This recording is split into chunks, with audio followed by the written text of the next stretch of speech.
Look upon the grand treatises penned by the Ordo Malleus and the High Lords of Terror, and you will find a comfortable, necessary lie.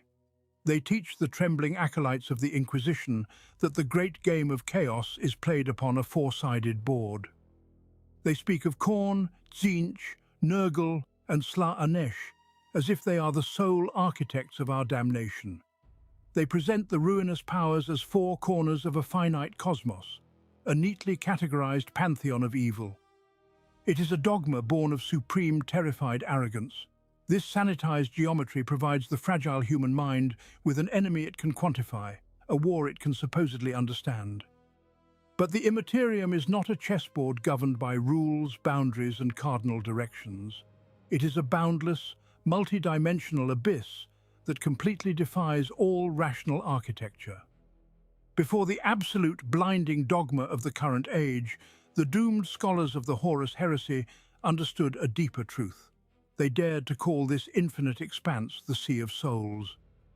They knew that the warp is not merely the subdivided domain of four discrete deities, but an endless, churning ocean of raw psychic resonance. It is a tempest composed of every single emotional frequency ever felt by sentient life since the dawn of time. The entities you know by name are merely the most dominant, overwhelming wavelengths in this cosmic storm.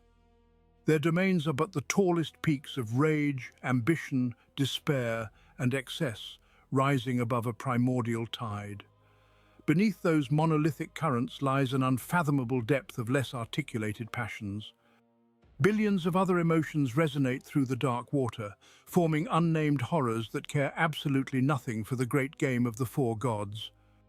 There are jagged crests of petty spite, crushing troughs of suffocating psychic despair, and swirling vortexes of planetary paranoia. These stray frequencies birth entities of terrifying abstraction, Xenos horrors that belong to no known pantheon and answer to no recognized dark master. To comprehend the true, lethal threat of the warp, one must look away from the towering gods and peer directly into the suffocating depths of the ocean itself. The four-sided board is merely a shield meant to protect humanity from the paralyzing scale of the infinite.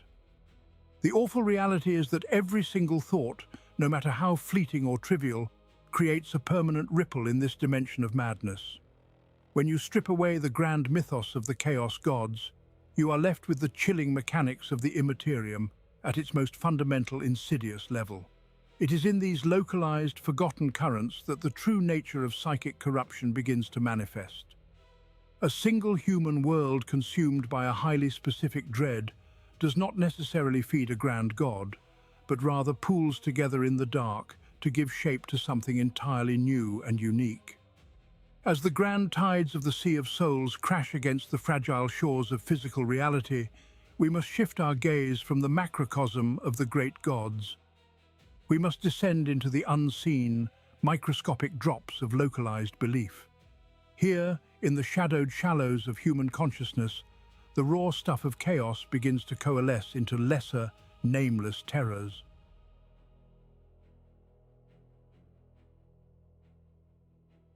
To understand the immensity of the Empyrean, one must first understand the gravity of emotion. When a mortal mind dreams, it bleeds a solitary droplet of psychic resonance into the churning ocean of the immaterial realm. A single drop is nothing, instantly devoured by the roaring currents of the ether. But mortals are creatures of herd and hive, bound together in their wretched suffering. Consider the suffocating belly of a single hive city, where billions of souls endure the exact same trauma of crushing claustrophobia, toxic starvation, and unending toil. They coalesce into a localized storm, feeding upon the continuous worship of daily, localized agony. Give this storm enough time, and the swirling mass of trauma achieves a rudimentary, malicious sentience. It becomes a living reflection of the mortals who unwittingly birthed it. This same law applies to the forgotten fringes of the galaxy. On isolated feral worlds, the superstitious dread of primitive tribes gathers in the dark, feeding off ancient tales of beasts in the woods. Strange Xenos cults, chanting in the deep void to nameless stars, weave their Xenos devotion into bespoke metaphysical tapestries.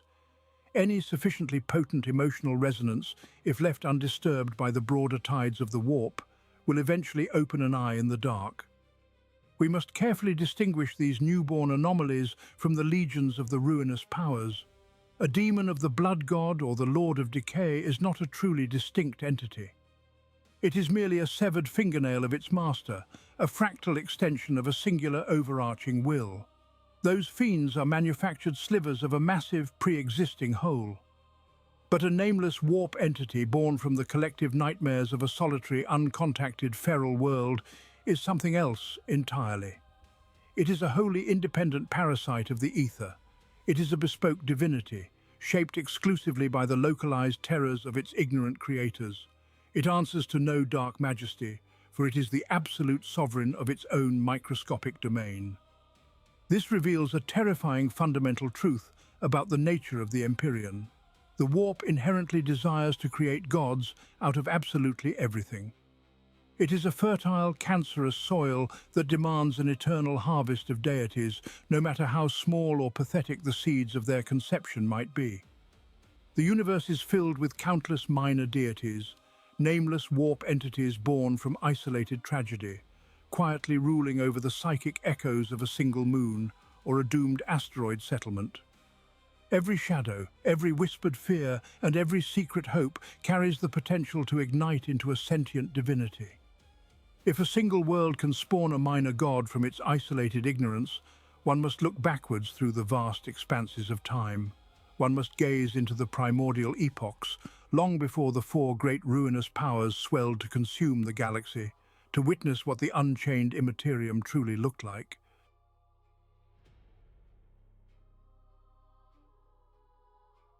Thus it was that the immaterium was not always the desolate slaughterhouse we know in this dark millennium. In the primordial epochs, long before the psychic cataclysm of the Eldari fall, the realm of souls was a teeming and vibrant sea of endless possibility. It was a crowded, chaotic tapestry where millions of nascent gods breathed simultaneously. Every spark of mortal reverence, every whispered prayer to the sun or the soil, coalesced into a distinct entity within the warp. This was an era of 1,000 voices, a time when the Empyrean functioned as a vast and diverse ecosystem of thought rather than a monopolized wasteland of eternal torment.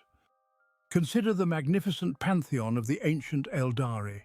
In the zenith of their undisputed galactic dominion, their gods were not scattered fragments or hidden refugees.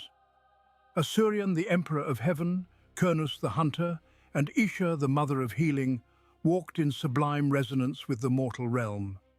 They ruled over a glorious reflection of the Eldari psyche, sustaining a delicate and majestic equilibrium.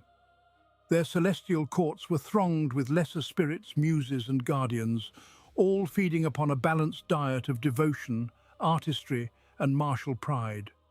Alongside them thrived countless Xenos deities, born from the collective unconscious of 100 forgotten species who looked to the stars with raw wonder. Humanity, too, fed this wild paradise of spirits unconsciously. Long before the master of mankind arose to unite terror, the primitive ancestors of our species worshipped a myriad of localized powers. The forgotten shaman gods of early humanity were entities of blood, thunder, and harvest. They were shaped by the primitive awe of early mortals painting upon cave walls and sacrificing beasts upon crude stone altars. These ancestral spirits and totemic figures existed in a state of natural balance within the great ocean. They warred, they bargained, and they consumed one another in endless cycles of spiritual evolution. Yet no single faction possessed the absolute gluttony required to drain the immaterium of its boundless vitality. The psychic reflections of mortal joy, sorrow, honor, and fear remained decentralized and remarkably stable. It was a time when the warp was untamed but not purely malevolent. The spiritual oxygen of the immaterium was shared among a staggering multitude of independent divinities. A mortal soul adrift in the sea of souls might encounter an ancient protector spirit, a whimsical Xenos avatar, or a stern ancestor figure, rather than the immediate crushing maw of true ruin. The warp was a true reflection of life in all its messy, vibrant diversity. Yet even in this golden age of psychic equilibrium, a profound and terrible shadow was beginning to gather in the abyssal depths of the Empyrean. The great predators of the warp were not born overnight, nor did they conquer the realm of souls in a single stroke. Before the devastating birth of the Dark Prince shattered the boundaries of reality, and before the ruinous powers fully consolidated their suffocating grip upon the cosmos, older entities began to gorge themselves on the darker extremes of mortal emotion.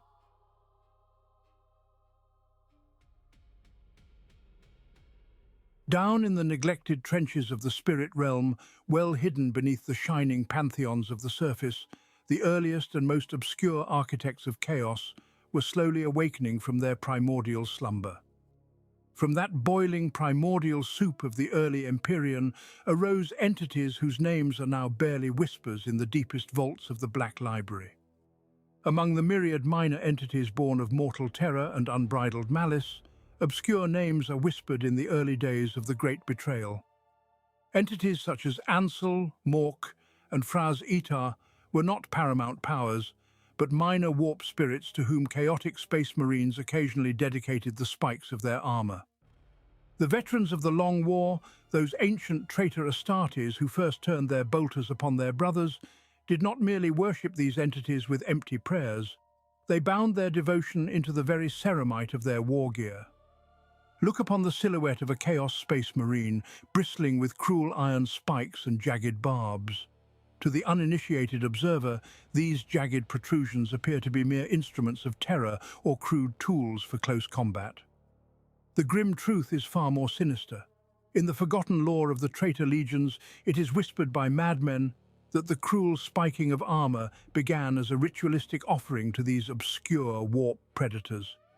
Every skull impaled upon a shoulder guard, every severed hand hung from a spiked greave, was a literal sacrifice channeled into the warp to feed these three lords of malice. The jagged iron acted as an arcane lightning rod, drawing the chaotic blessings of these specific deities down into the physical realm. The spiked warriors became living altars of slaughter, their armor a testament to gods whose hunger knew no bounds. Yet the Immaterium is a realm of infinite treachery and constant cannibalism. As the long millennia ground onward, this ancient and unholy trinity found themselves eclipsed. The ascendant four chaos gods absorbed the worship, the slaughter, and the psychic resonance of the galaxy, starving the older pantheons of their vital sustenance. The vast majority of the heretic Astartes forgot the original meaning of their spiked panoply, continuing the bloody tradition out of blind hatred rather than specific devotion. These primal powers were reduced to starving shadows, lingering at the frayed edges of memory. Even gods can wither and starve in the lightless depths of the Empyrean. This grim reality begs a profound question regarding the nature of the Sea of Souls. When a deity of the warp loses its followers, its identity and its power, one must wonder where its decaying psychic corpse goes to finally rot.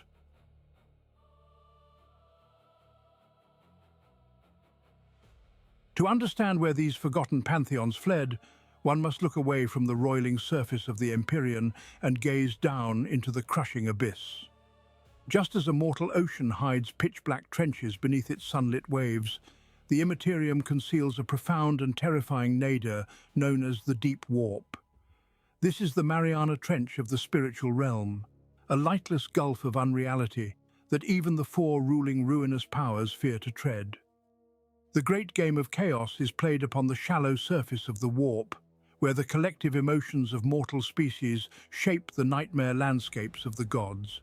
But as one descends into the profound deep, the familiar physics of the Sea of Souls begin to buckle and break. Here, time, emotion, and spatial geometry do not merely distort, they collapse into absolute shrieking incomprehensibility. The deep warp is a domain devoid of concept or definition, a metaphysical crushing point where the fundamental laws of existence cease to be. It is within this sensory oblivion that entities older and far stranger than the current chaos gods find their refuge. They slumber in the dark, where the piercing gaze of the pantheon cannot reach, feeding on the runoff of primordial nightmares. At the very heart of this abyssal realm lies a singularity of ultimate truth and absolute madness known as the Well of Eternity. It is the true axis of the immaterium, the unholy epicenter from which all reality and unreality supposedly spring.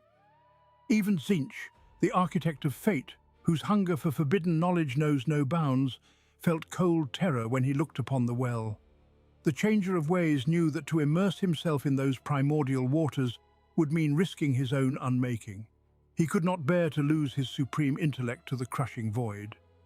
Instead, he grasped his most favored vizier, the greater demon Kairos, and cast him violently into the suffocating depths of the Well of Eternity. For an eternity that lasted only a single mortal second, Kairos was unmade and reborn by the terrible weight of the deep warp. When the demon finally clawed his way back to the upper realms, he was utterly shattered. His glorious form was mutated, his singular head split into two warring visages. Though one visage peers into the vast expanse of the future, and the other into the immutable past, both are blind to the present moment, one head speaking only the unerring truth, while the other babbles nothing but inescapable lies. Such is the corrupting majesty of the deep warp, a place so potent it can permanently break the greatest lords of the immaterium. Yet one does not need to plunge into the absolute depths to find places devoid of the Pantheon's direct control. If a foolish traveller were to ascend from the suffocating trench of the Well of Eternity, they would not immediately breach the surface to find the bloody brass citadels of Khorne or the plague gardens of Nurgle. Instead, the overwhelming pressure of the deep would gradually give way to a stagnant, grey emptiness. They would find themselves drifting into the vast, desolate borderlands that stretch endlessly between the vibrant realms of the gods. These are the barren dunes of spiritual ash and forgotten dreams, a purgatorial expanse waiting to claim the unwary soul.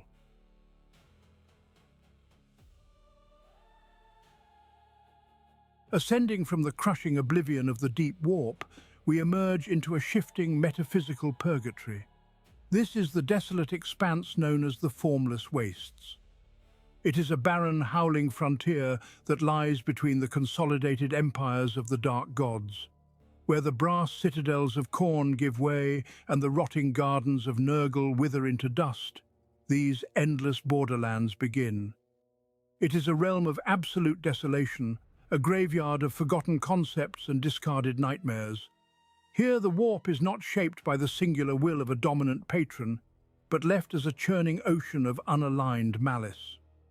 Within this twilight expanse there are no grand palaces or monumental fortresses, only the desperate struggle of the unbound.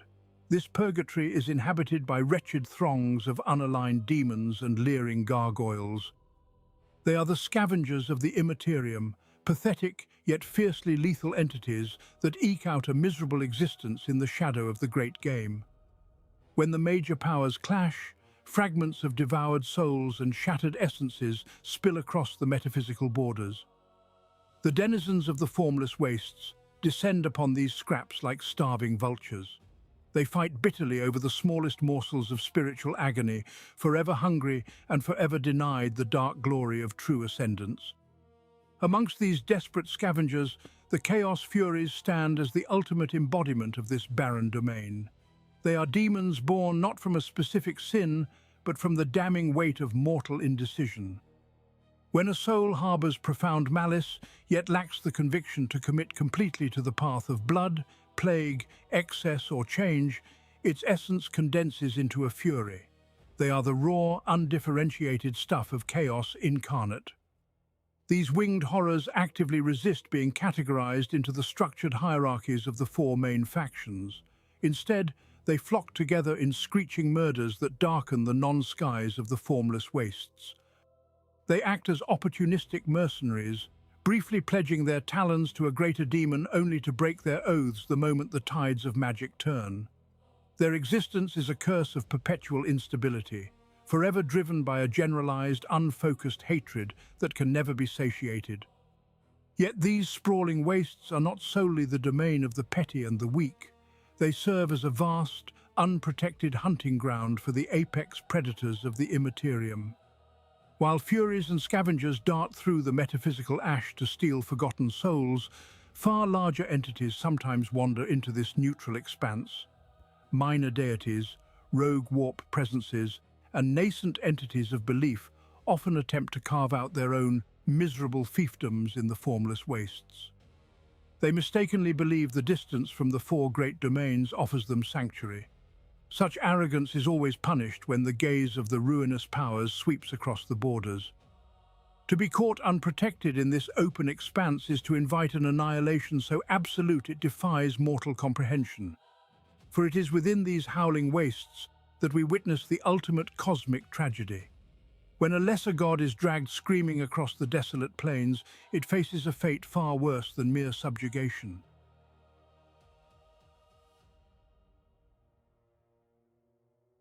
Beyond the carrion feeders that skulk in the desolate abysses of the warp, there exist the true masters of the great ocean. To understand the immaterium is to understand that immortality is a lie, even for the divine. A god can indeed die. In the realm of souls, death does not come from the severing of a head or the piercing of a heart. God-death arrives through either the slow, agonizing withering of spiritual starvation or the violent terror of absolute consumption. The immaterium is an ecosystem of pure predation. At its absolute pinnacle reign the four dark brothers, the apex predators of reality. They are not static overlords content with their given domains. They are insatiable celestial monopolies, constantly seeking to expand their portfolios of emotional resonance by hunting the weak. In the shadowy margins of the warp, lesser deities form from the coalesced beliefs of isolated xenospecies or feral human colonies. These fledgling gods of rain, of sorrow, or of righteous vengeance are hunted like prey. The pantheon descends upon these lesser entities with a ravenous, localized fury. Consider a minor warp entity born from the martial pride and disciplined honor of a proud warrior race. The blood god does not tolerate a rival claim to the domain of conflict. Khorne will hunt this lesser idol across the formless wastes, shatter its conceptual spine, and devour its essence entirely. The minor god is not merely destroyed but absorbed. Its portfolio of martial honor is twisted, subsumed into the vast red tide of mindless slaughter. This metaphysical digestion results in a supreme, terrifying irony for the mortal realm. When a minor god is eaten, its followers in real space do not suddenly lose their faith. The priests continue their rituals, completely unaware that their patron has been devoured by a titanic horror. When they cry out for blessings of honorable combat or a bountiful harvest, their prayers are no longer answered by their familiar deity. Instead, the returning grace echoes from a much vaster, infinitely darker intelligence. The miracles turn cruel. The holy visions become fevered nightmares of rot, mutation, or boundless rage. The faithful are unknowingly assimilated into the worship of the ruinous powers, their prayers funneling directly into the gaping maws of the very gods that consumed their savior. This horrific cycle of celestial cannibalism has defined the hierarchy of the Empyrean for millions of years. The weak are eaten, and the strong grow ever more bloated on the conceptual corpses of their rivals. No lesser entity has ever survived the focused hunger of the true dark gods. Yet the infinite depths of the warp are prone to impossible paradoxes. Deep within the howling tempests of the immaterium, a singular anomaly occurred. There was one newborn entity, a fragment of raw and desperate belief, that looked upon the descending jaws of the pantheon and refused to be consumed. This insignificant speck of divinity chose not to flee the apex predators, but to turn the sacred act of spiritual cannibalism back upon the gods themselves.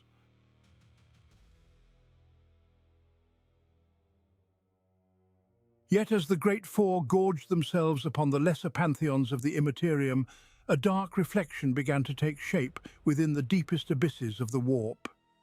If the ruinous powers are predators, then they too must have a hunter. There was one who did not kneel to the chaotic hegemony, a being born from the very contradictions that define the realm of souls. He is known only as the Renegade God, the Outcast, the Lord of Anarchy. He is a minor deity of the warp, Yet his singular obsessive portfolio is one that strikes a primal fear into the hearts of demons and dark gods alike. This renegade entity exists for one purpose and one purpose alone, and that is the absolute unyielding annihilation of chaos itself. To gaze upon the heraldry of this renegade god is to look upon the stark, uncompromising divide of his nature. His colours are half white and half black, a perfect bisected dichotomy that rejects the maddening spectrum of the other ruinous powers. There is no grey in the creed of the renegade god. He is the embodiment of absolute rejection, a paradoxical entity fueled entirely by self-hatred and an unfathomable desire to rend his divine peers into nothingness. While Khorne sheds blood for supremacy, and Tzeentch spins webs for eternal change, the renegade schemes and slaughters purely to see the masters of the warp choke on their own ruin. He empowers champions not to conquer the galaxy, but to hunt down the exalted lords of the Dark Pantheon. Contemplate the terrifying theological implications of such an entity. By its very definition, chaos is a volatile, cannibalistic force. It is the nature of the warp to constantly consume itself, to tear down whatever structures manage to rise within its roiling tides. Therefore, it is not merely an accident that the outcast exists, but rather a terrifying cosmic inevitability. If the immaterium is defined by self-destruction, then that supreme malice must eventually coalesce into a sentient, anti-chaos deity. This renegade is the inevitable consequence of a realm built on madness and betrayal. He is the physical manifestation of the warp, despising its own existence. He is the cancer within the tumor, the shadow that hates the dark. In the forgotten epochs of the immaterium, this renegade entity lurked in the silent, interstitial spaces between the realms of the gods. He fed upon the isolated greater demons, draining their essence to fuel his crusade of pure spite. The outcast turned the weapons of the warp against its masters, proving that the greatest threat to the ruinous powers was not the rigid order of the Emperor, but the distilled hatred of their own kind. He struck from the void, an invisible parasite growing fat on the hubris of gods. Eventually, this solitary rebellion ceased to be a mere nuisance and grew into a profound existential terror.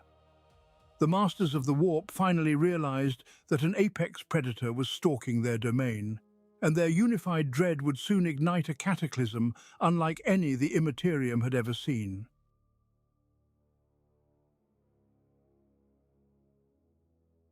In the fathomless depths of the immaterium, a profound and terrifying anomaly occurred. The eternal bloodshed of Khorne, the infinite machinations of Tzeentch, the stagnant cycles of Nurgle, and the boundless excesses of Slaanesh suddenly halted. For one singular, impossible moment, the great game ceased. The ruinous powers, whose very existences are defined by absolute mutual hatred, turned their collective gaze toward a single threat. The renegade god had become a mirror reflecting their ultimate doom, and so the dark gods agreed to shatter the glass. To witness the Pantheon united is to glimpse the absolute annihilation of reality itself. They did not march to war with demonic legions or cosmic weaponry. Such trivial conflicts belong strictly to the mortal plane. Instead, they fought a war of conceptual unmaking. The four descended upon the renegade god not to kill him, but to unwrite him. They reached into the metaphysical tapestry of the Empyrean and began to violently sever the threads of his existence. Nurgle rotted away the faith of his worshippers, leaving barren worlds where his dark altars once stood. Khorne butchered the memory of his crusades, rendering his bloody victories as formless myths. Slaanesh consumed the passion of his devotees, turning their righteous malice into hollow apathy. Tzeentch, the grand architect of fate, wove a temporal paradox that sealed the trap. The Changer of Ways rewrote the fundamental laws of the warp, decreeing that the outcast and his domain had never existed at all. Together they reached into the screeching vortex of his being and tore away his true name. A god stripped of its name is a god stripped of its anchor to reality. This was a supernatural starvation executed on a galactic scale. The dark gods closed the spiritual arteries that fed him power, starving the outcast god of the very hatred he needed to survive. He was retroactively scrubbed from the cosmic record.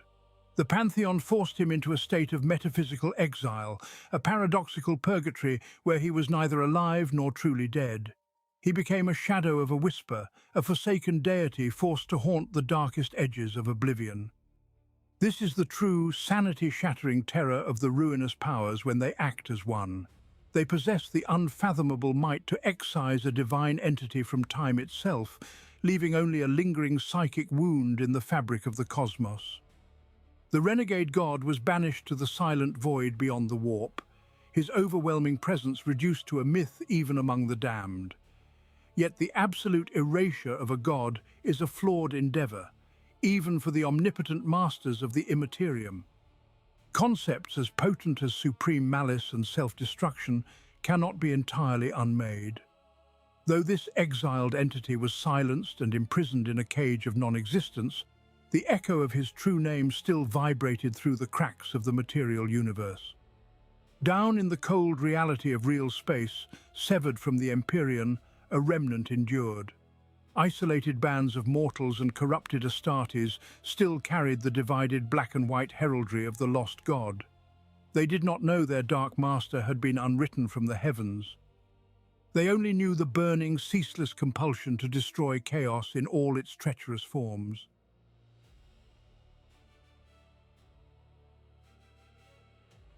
Though the renegade god was scoured from the immaterium, a flickering ember of his malice survived in the physical realm. Driven by an agonizing void in their souls, a forsaken few refused to let their master fade into oblivion. They became known as the Doomed Ones. These were warriors utterly bereft of hope, burdened by a nihilistic crusade against the very forces of the warp. They did not seek conquest, nor did they pray for salvation.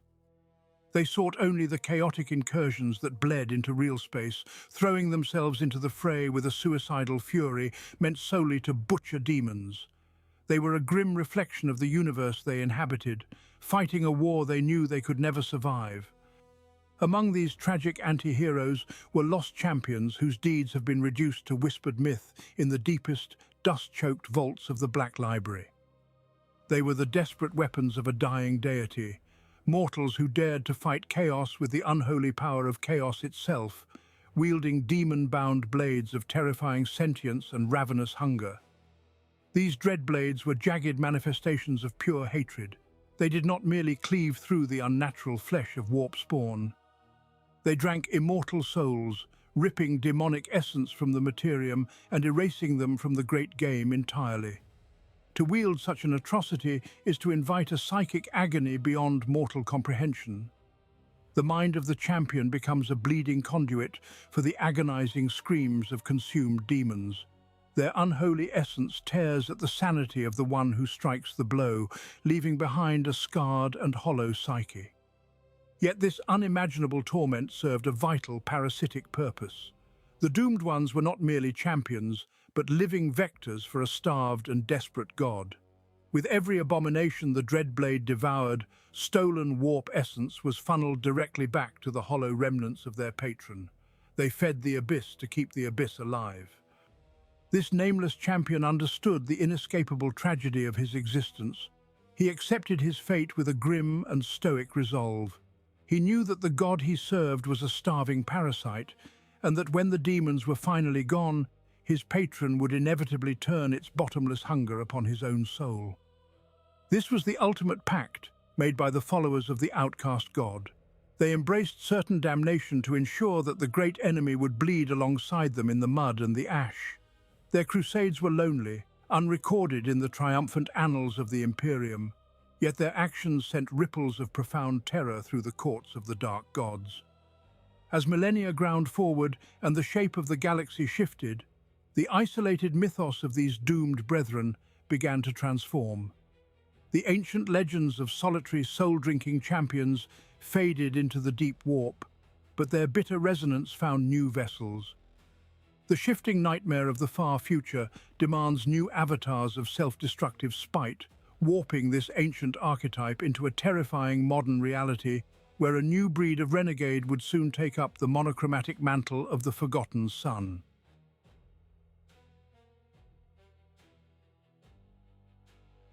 The ancient echoes of those first champions faded into the howling void, erased from the grand tapestry of the Immaterium. Yet the entity they worshipped did not perish when its name was stricken from the cosmos. In the warp, survival dictates metamorphosis. Faced with total obliteration by the unified will of the Pantheon, the outcast god consumed its own shadow. It shed the remnants of its erased past, forging a new identity from the ashes of its own forgotten myth. It resurrected itself as Malice, the hierarch of anarchy and terror. This was not merely a change of a name, but a fundamental restructuring of its divine geometry. To evade the omniscient gaze of the ruinous powers, Malice adopted a new, asymmetrical resonance within the warp. The denizens of the Empyrean are bound by sacred mathematics. The blood god Khorne demands the martial perfection of the number 8. The architect of fate, Tzeentch, weaves his paradoxes around the number 9. Grandfather Nurgle rots eternally within the cycle of 7, and Slaanesh revels in the twisted grace of 6. Against this dark symmetry, the reborn god claimed the 11th paradigm. 11 became the sacred number of Malice.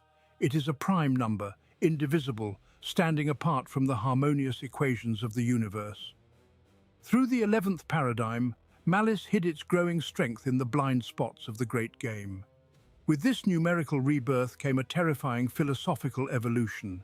In its earliest primordial incarnations, the entity was defined merely by its hatred for the other gods, a reactionary force that fed on petty resentment. Malice transcends such simple defiance. Malice is the embodiment of pure, unadulterated anarchy.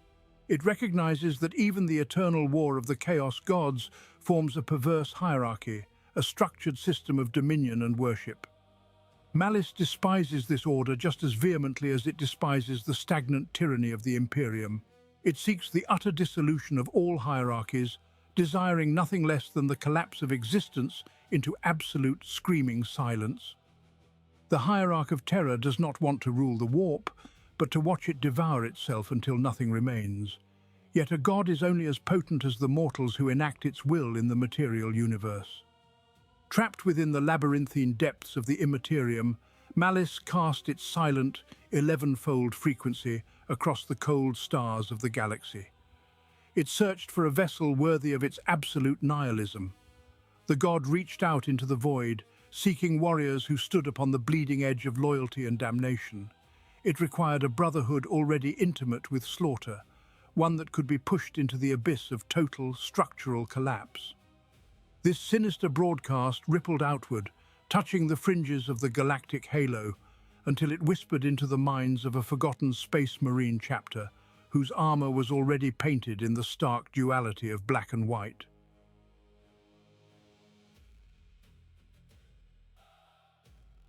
To understand the true terror of this renegade deity, one must look to the tragic chronicle of his ultimate pawns. The Sons of Malice were once proud defenders of the Imperium, tasked with holding the perilous expanses of the Sector Celis. They were a chapter steeped in extreme isolationism, shunning the camaraderie of their Adeptus Astartes brethren. Their combat record was brutally efficient, marked by a savage ferocity that left no survivors and demanded no accolades. For millennia, their peculiar and barbaric customs were overlooked by the High Lords, excused by the sheer effectiveness of their unending crusades. But the shadows of their fortress monastery hid a creeping, insidious rot that defied all conventional understanding of heresy. The breaking point arrived during the conclusion of a grinding campaign, when the eyes of the Inquisition finally pierced the veil of their secrecy. Agents of the Holy Ordos descended to observe the chapter, following a grueling planetary pacification. What they witnessed was not a righteous celebration of imperial compliance, but a nightmare of unfathomable depravity. The battle brothers of the Sons of Malice gathered in complete, terrifying silence among the shattered corpses of their vanquished foes. Without a single spoken word or prayer to the Golden Throne, the towering transhumans fell upon the dead. They systematically and methodically devoured the flesh of their enemies, their pale faces smeared with gore as they consumed the fallen in a macabre, soundless feast. It was during this gruesome observation that the agents of the Inquisition suffered a horrific realization. The Inquisition knew well the taint of the ruinous powers, but this phenomenon bore no signature of the great four gods of chaos. The presiding Inquisitor deduced that the chapter had not fallen to ordinary warp corruption, but was instead unwittingly feeding a dormant, parasitic entity. Through the genetic manipulation of their omophagia organs, the Space Marines were funneling the spiritual agony of their consumed victims directly to a starving ancient god. They were the flesh-eating conduits for Malice itself, empowering the outcast deity with every silent bite. Reeling from the magnitude of this blasphemy, the Inquisitor unleashed the righteous fury of the Imperium upon the chapter. A merciless edict of excommunicate traitoris was declared, and an orbital bombardment rained righteous fire down upon the cannibalistic Astartes. Yet the sheer tenacity of the Sons of Malice proved too formidable for a simple execution. Battered and bleeding, the surviving brethren broke through the Imperial blockade, carving a bloody path of retreat through the void. Cast out from the Emperor's light, they were driven relentlessly toward the swirling madness of the Eye of Terror. There, in the darkest depths of the galactic abyss, the exiled chapter began to prepare for a new, apocalyptic crusade. They would no longer fight for a distant emperor, but would turn their dark devotions toward piercing the veil of real space. They sought to drag their parasitic master out from the immaterium, ready to unleash the pure, unadulterated essence of malice upon a galaxy that had betrayed them.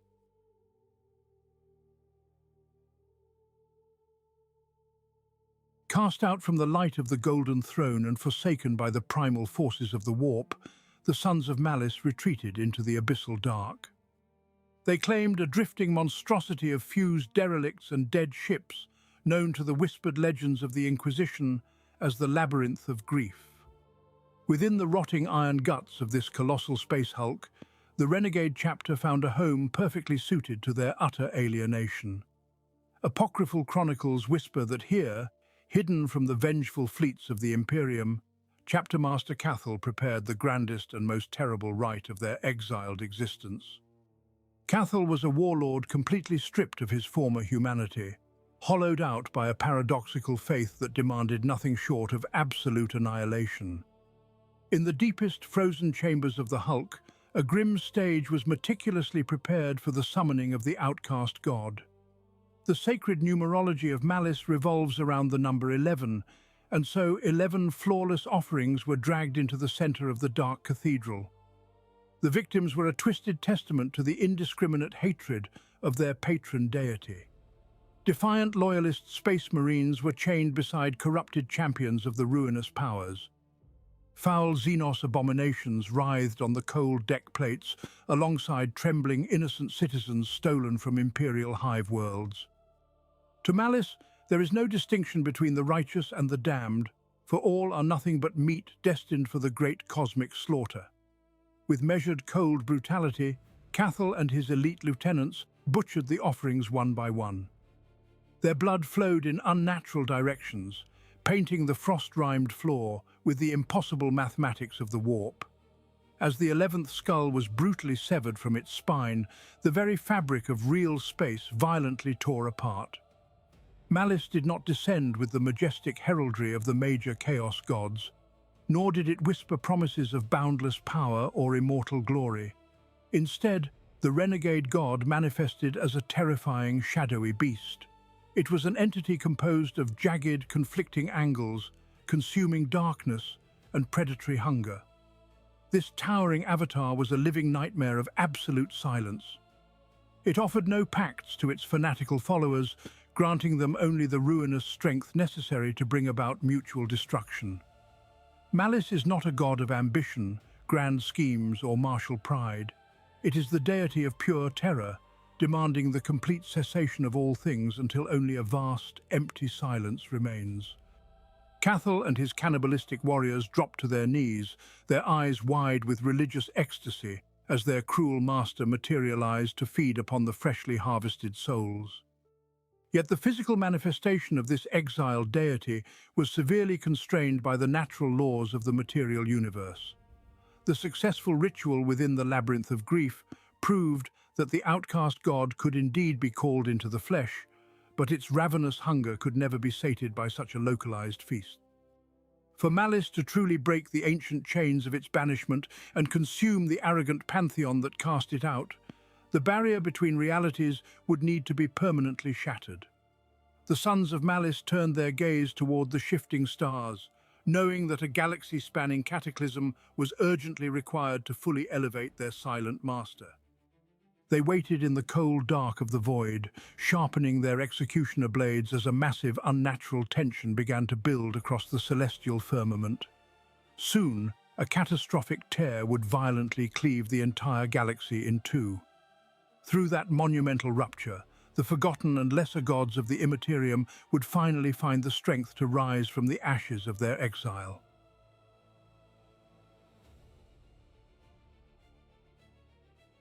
The localized summoning of the outcast was but a mere tremor before the true cataclysm.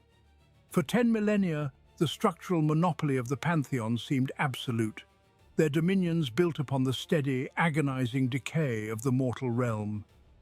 The great game was played by 4 masters, and the rules of the Immaterium were forged by their unholy whims. Then came the fall of Cadia.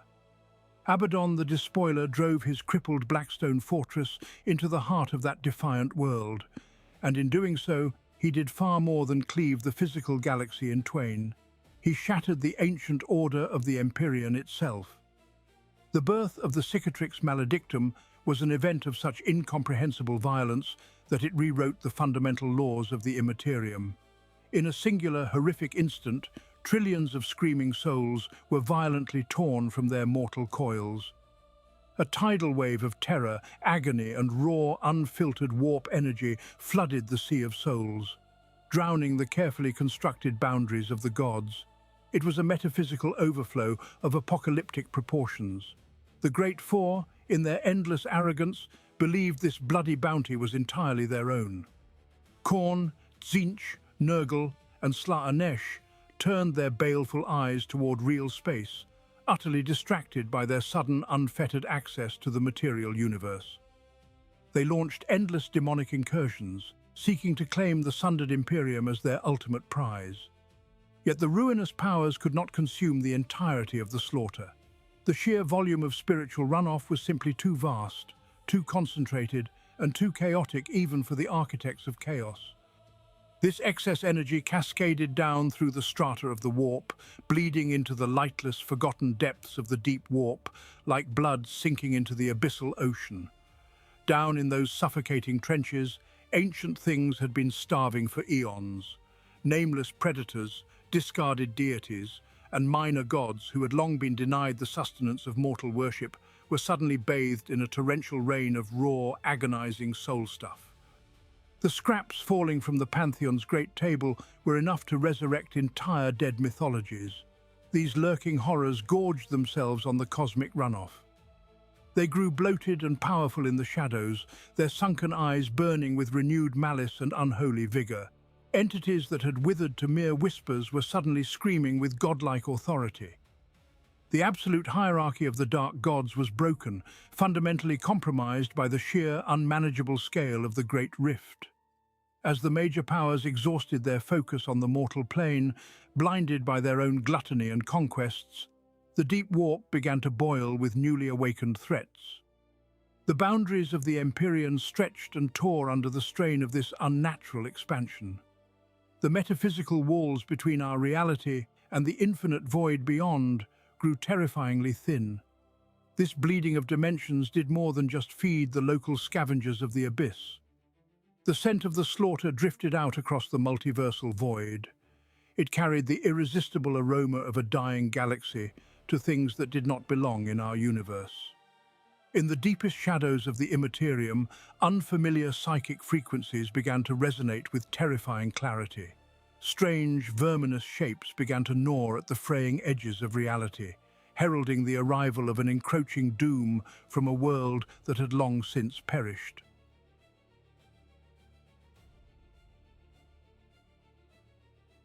When the Cicatrix Maledictum tore the galaxy in twain, It did more than drown the stars in the primordial soup of the Empyrean.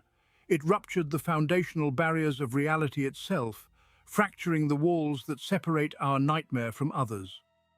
Through these metaphysical fissures, and Xenos resonance began to bleed into the deepest abysses of the immaterium. It is a frequency of pure ruin, an echo reverberating from the most toxic, forsaken depths of the immaterium, where the psychic refuse of a trillion verminous scavengers coalesces. This is not the shadow of the blood god, nor the serpentine whisper of the Prince of Pleasure. It is the chittering, scratching essence of an ancient verminous nightmare of absolute ruin. Do not confuse this encroaching shadow with the stagnant, diseased garden of Nurgle. The Lord of Decay offers his children a grotesque joy, a lethargic acceptance of entropy, wrapped in a twisted grandfatherly love. This verminous shadow offers only grinding, spiteful ruin. Its portfolio is one of absolute paranoia, pestilent sabotage, and the endless gnawing hunger of the wretched. It is the deity of the backstab, the architect of the hollowed-out foundation, and the patron of desperate betrayals committed in the utter dark. It does not seek to nurture life through rot, but to gnaw the bones of creation until nothing remains but ash and dust. Consider the true nature of the warp. It is not merely a dark mirror to our own galaxy, but a churning multiversal nexus that touches countless dimensions and timelines. The Sea of Souls is infinite, and within its unfathomable depths, the vibrations of other pantheons ripple against the tides of our four great ruinous powers. Though this rat-like entity is not a dominant god within the framework of our grim millennium, its parasitic frequency undeniably festers in the dark. It is a malignant broadcast, echoing through the cracks of the Great Rift, searching for a receiver. This parasitic frequency cascades down through the immaterium, bypassing the grand temples of heresy to settle in the absolute lowest dregs of the Imperium. Radical scholars theorize that such a multiversal echo could theoretically reach the most wretched, discarded mutants shivering in the toxic sumps of our underhives. In the lightless depths of hive worlds, where starvation and toxic runoff breed abominations of flesh, they fear this Xenos echo might eventually find purchase. It feeds on the paranoia of the downtrodden, promising them the power to tear down the spires from beneath through sabotage and virulent plague. These desperate souls begin to hoard filth, constructing shrines of scrap and bone to a verminous master they cannot even name. Yet the essence of this verminous patron is not content to merely infect the broken remnants of humanity. It probes the vast, darkened corners of the 41st millennium, desperately seeking true avatars of ruin that can fully encapsulate its cowardly, destructive malice. Its immaterial gaze sweeps across the stars, searching for a host species whose very biology and culture vibrate with the same frequencies of paranoia, rapid breeding, and technological sabotage. In the deep voids and the scavenging fringes of our universe, there are Xenos breeds that already scurry and hoard in the dark, harboring traits that perfectly mirror this encroaching verminous shadow.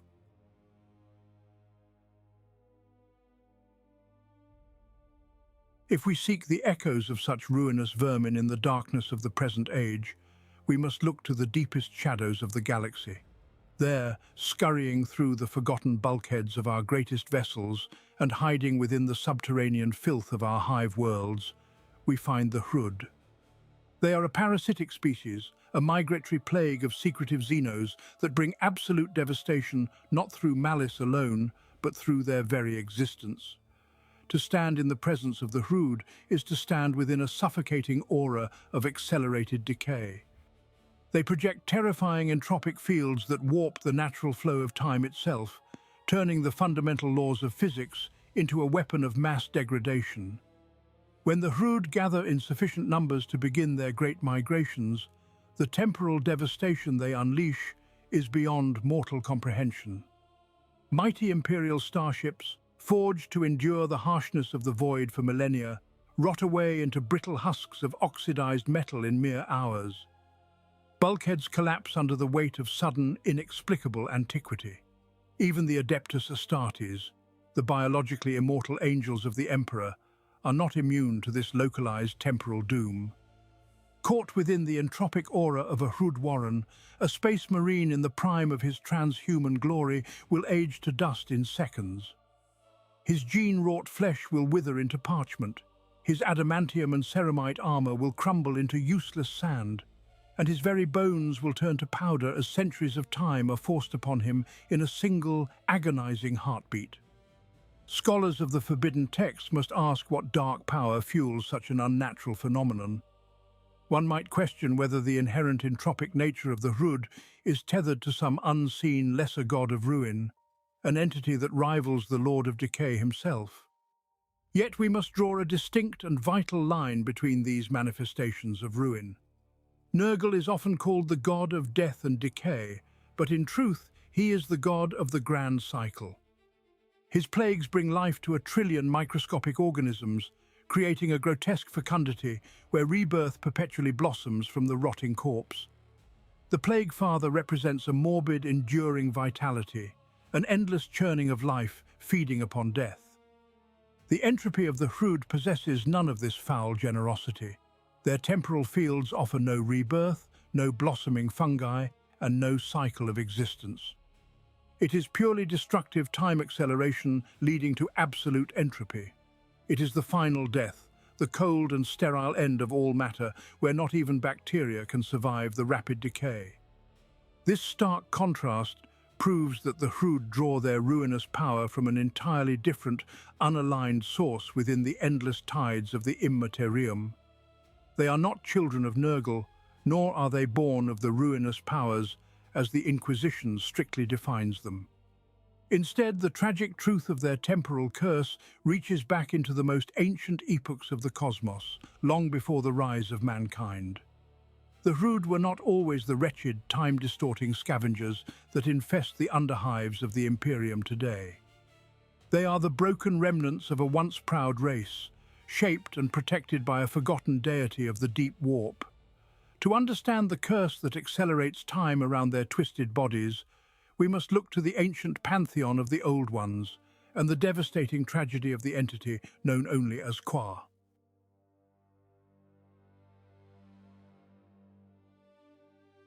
To understand the entropic horror of the Hrud is to look upon the tragic ruins of their creator. The source of their temporal power and their wretched condition is a tale of divine murder. Before the galaxy burned in the fires of the modern age, there existed a patron deity known to these nocturnal Xenos as Khorne.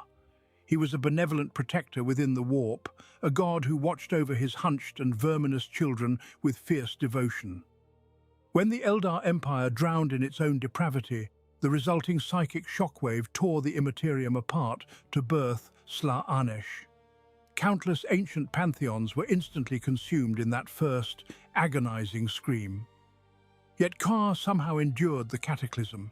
He shielded his people from the newly born god of excess, hiding the Hrud in the deep, subterranean darkness of 1,000 worlds. But the Prince of Pleasure is a jealous and hungry entity. Slaanesh tracked the scent of this surviving deity through the twisting currents of the Immaterium. The ensuing confrontation was not a noble duel, but an execution of unfathomable cosmic cruelty. Slaanesh did not grant Khorne the mercy of oblivion. Instead, the Dark Prince struck a blow of such staggering malice that it shattered the Hrud god completely. Khorne was broken into millions of screaming, agonizing shards of divinity. These remnants were forcibly cast out of the warp, exiled into the cold, uncaring void of the material universe. This was no clean death, but a curse of eternal, fragmented torment. If an explorer dares to traverse the forgotten space hulks, ancient orbital derelicts, or abandoned void stations of the galaxy, they might encounter a terrifying phenomenon known to the Ordo Xenos as the Umbra. They appear as perfectly smooth spheres of absolute impenetrable darkness. They linger endlessly in the pitch-black corners of abandoned decks, defying the illumination of lumen globes and blinding the gaze of Auspex scanners. When threatened, these entities manipulate shadows as physical weapons, slicing through ceramite armor and human flesh with jagged blades of solid night.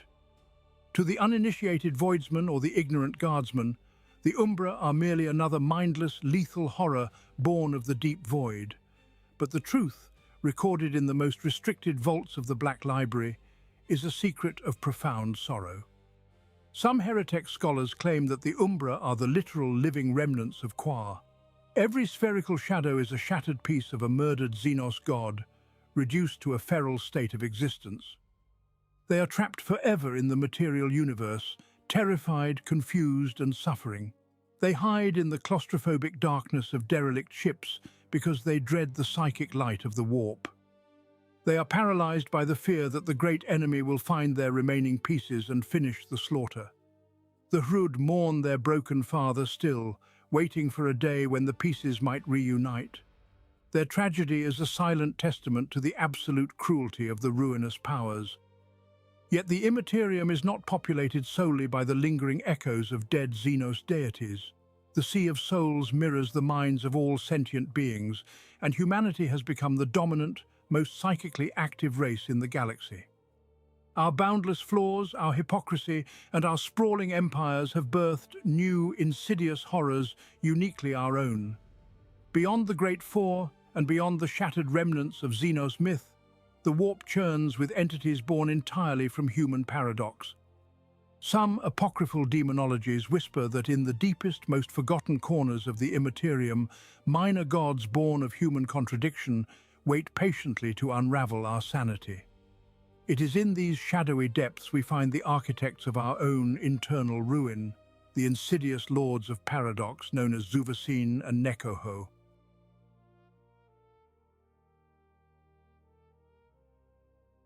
Beyond the grand pantheon of the ruinous powers lies a shadow that even the lords of the warp dread to cast.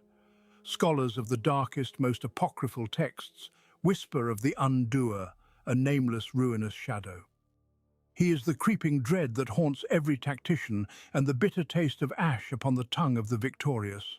Zuvassin does not gorge himself upon the slaughter of millions like the blood god, nor does he revel in the rotting stagnation of the plague father.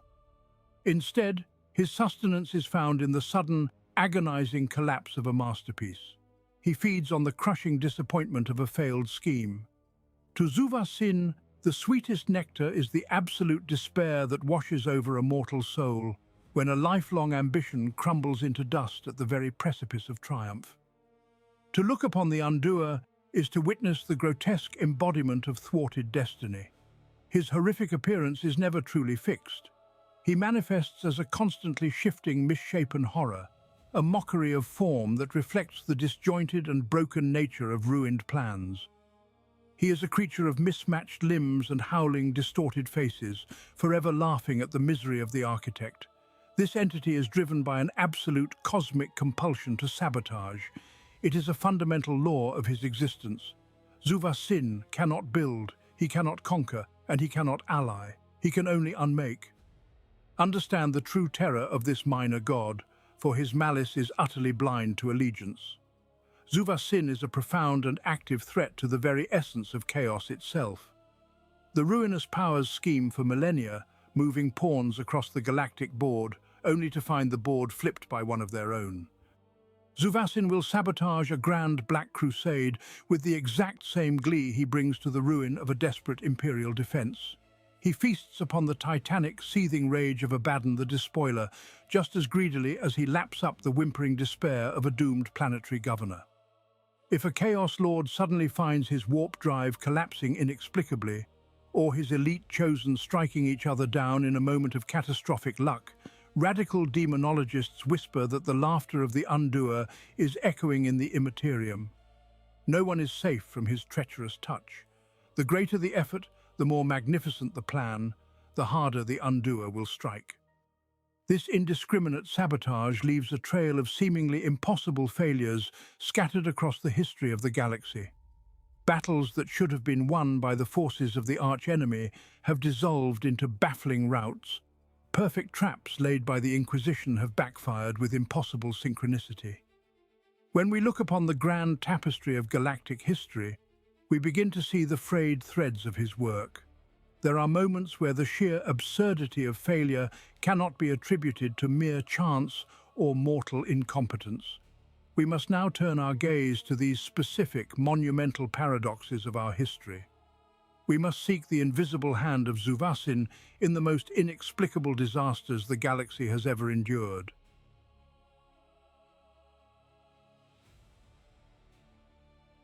To understand the true, insidious nature of the Ravager of Destinies, one must look to the Sons of the Hydra. The Alpha Legion has long been a paradox of convoluted genius and inexplicable self-sabotage. They are the undisputed masters of the unseen war, weaving tapestries of deceit so complex that even their own operatives lose the thread of truth. They construct wheels within wheels, schemes layered upon schemes, betraying their allies and themselves in equal measure to achieve goals known only to ghosts. Yet across 10 millennia of bitter warfare, how often have their labyrinthine grand strategies collapsed under the sheer weight of their own contradictions? It is exactly here, within this endless cycle of overzealous subversion and arrogant undoing, that Zuvassin feasts. The renegade god does not require conscious worship, nor does he demand temples built of stone and bone to gorge himself upon the ruin of mortals. He simply waits for the inevitable moment when a masterpiece of tactical brilliance shatters into farce. Consider a flawless ambush orchestrated by the vanguard of the arch-enemy, an atrocity centuries in the planning. Every variable is calculated, every planetary governor corrupted, every defensive grid systematically dismantled by unseen hands. The trap is sprung, the loyalist forces driven into the killing fields, and absolute, undeniable victory is but a heartbeat away. Then, a single terrified cultist drops a voxcaster. A corrupted macro cannon suddenly fails because an overworked servitor relied upon a misread orbital coordinate. Or perhaps a solitary strike team of Alpha Legionnaires silently assassinates their own commanding warlord for a reason known only to a dead Primarch. In a matter of moments, the perfect ambush dissolves into catastrophic fratricide. The outgunned loyalists escape the slaughter, and the grand crusade of chaos burns to useless ash. This is not mere misfortune or the fickle, churning nature of the warp. It is the invisible hand of Zuvassin laughing from the shadowed periphery as the absolute perfection of the plan becomes the very instrument of its unraveling. There is a profound, grim-dark irony etched into the very foundation of the Long War. The most brilliant tactical minds in the galaxy, the arrogant architects of the Black Legion and the shadowed Hydra, believe they are forging the ultimate ruin of the Imperium. They calculate trajectories of fate with demonic intellect, entirely unaware that their desperate obsession with complexity has metaphysically bound them to a parasite of absolute failure. Forbidden treatises of radical savants whisper that every time an Alpha Legion cell dismantles the carefully laid operations of a rival warband, they are not advancing some majestic, unknowable master plan. They are blindly offering a magnificent banquet to the great Undoer. Zuvassin thrives wherever mortal ambition overreaches, drawing boundless nourishment from the sheer cosmic tragedy of a perfect scheme undone by a trivial, unpredictable flaw. Yet ruined strategies and shattered military campaigns are merely the physical manifestations of this divine mockery. There exists a deeper, far more devastating form of collapse in this uncaring universe.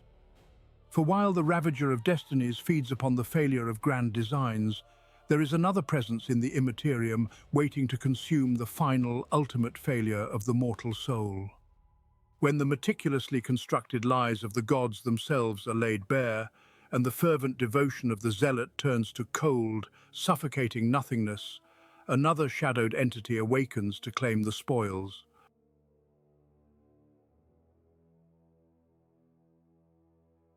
From the grand architect of ruined schemes, we must now turn our gaze toward an even more insidious paradox, the patron of shattered belief.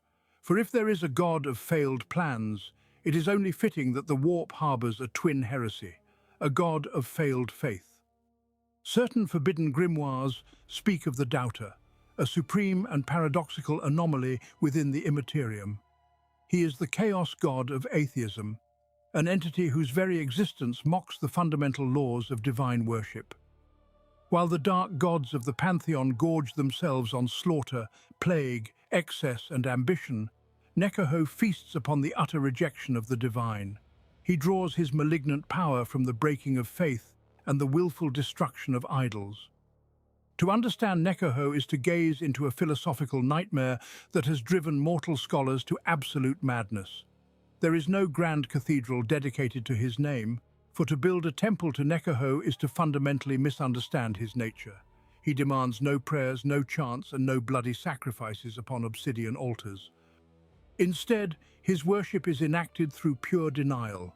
To serve him is to vehemently deny his existence, a paradox that binds radical atheists and embittered iconoclasts to his dark will without them ever realizing the chains that hold them. When a mortal looks upon the horrors of the galaxy and concludes that no gods exist, Necoho smiles. When an inquisitor loses their faith in the God Emperor and burns their sacred texts in despair, the doubter grows stronger. Unlike the booming, monstrous avatars of Khorne or the grotesque heralds of Nurgle, Necoho does not manifest in terrifying physical glory, but rather through the insidious, disembodied whispers of doubt. As a formless shadow, he haunts the teeming masses of hive cities and agri-worlds, planting quiet seeds of skepticism in the minds of the desperate. He whispers to the overworked laborer, the grieving mother, and the disillusioned soldier, asking simple, poisonous questions about the benevolence of their deities. Through soft persuasion, he manipulates mortals into taking up the torch of the non-believer. These pawns, driven by secular righteous fury, will march to burn down imperial cathedrals and chaos shrines alike. Herein lies the ultimate cruel irony of Necoho the Doubter.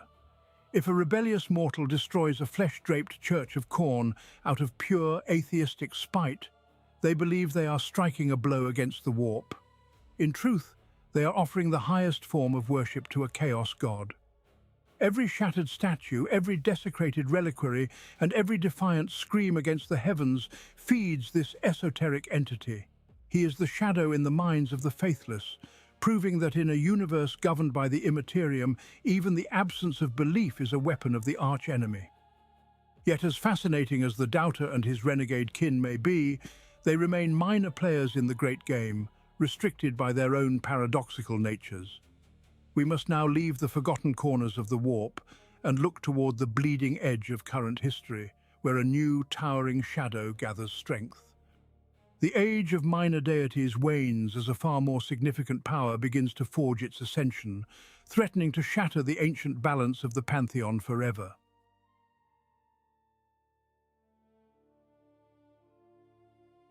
Yet beyond the scattered pantheons of lesser nightmares, a far greater shadow loomed over the galaxy. The minor deities of the warp are but parasites feeding on the fringes of reality. But the climax of the Horus Heresy threatened to birth a power that would consume the cosmos entirely. The Grand Rebellion was never simply a war of spite between a father and his sons. It was an occult ritual of unprecedented apocalyptic scale. Every world that burned, every atrocity committed, and every drop of blood spilled across 1,000,000 battlefields served a singular, horrifying purpose. The galaxy-wide slaughter was an unholy gestation chamber. Deep within the howling madness of the immaterium, a new consciousness was gathering form. Erebus and the most devoted zealots of the word-bearers knew the true design behind the endless carnage. They watched the veil between dimensions tear apart with eager, fanatical eyes, anticipating the arrival of a supreme entity. They awaited the birth of the fifth god of chaos. This was the promised apotheosis of the primordial truth, a deity whose immense gravity was already warping the fabric of real space around Terra itself. The four great brothers of the warp paused in their eternal conflicts, feeling the terrifying weight of a rival who threatened to eclipse them all. This nascent horror was known in the forbidden texts as the Dark King. To understand the Dark King is to understand the terrifying concept of encroaching ruin. The Pantheon of Chaos embodies distorted reflections of life and emotion. Khorne is the relentless bloodletting of existence. Nurgle is the inescapable cycle of decay and rebirth. Tzeentch is the endless, agonizing mutation of fate. Slaanesh is the devouring pursuit of ultimate sensation. But the domain of the Dark King holds no such nuances and requires no worship. His portfolio is absolute, irreversible oblivion. He is the final ending of all things, the unmaking of creation, and the sudden obliteration of the great game itself. If the Dark King were to fully awaken, there would be no realm left to conquer, no souls left to torment, and no reality left to corrupt. There would only be a silent, dead void. As the Siege of Terror reached its apocalyptic zenith, the psychic pressure of this unformed god began to coalesce into a single focal point. The raw, limitless power of encroaching ruin sought a mortal vessel to anchor its ascension into the material universe. Erebus and the architects of the Heresy believed they understood the cosmic design, confident in who was destined to wear the crown of absolute destruction. Yet the crushing irony of the Dark King lay hidden within the true identity of the soul, standing on the precipice of this dark godhood. The tragedy of the Heresy's final hour was not merely that a god of absolute ruin was almost born, but the unthinkable revelation of who that god was truly meant to be, and the unimaginable sacrifice required to abort its ascension.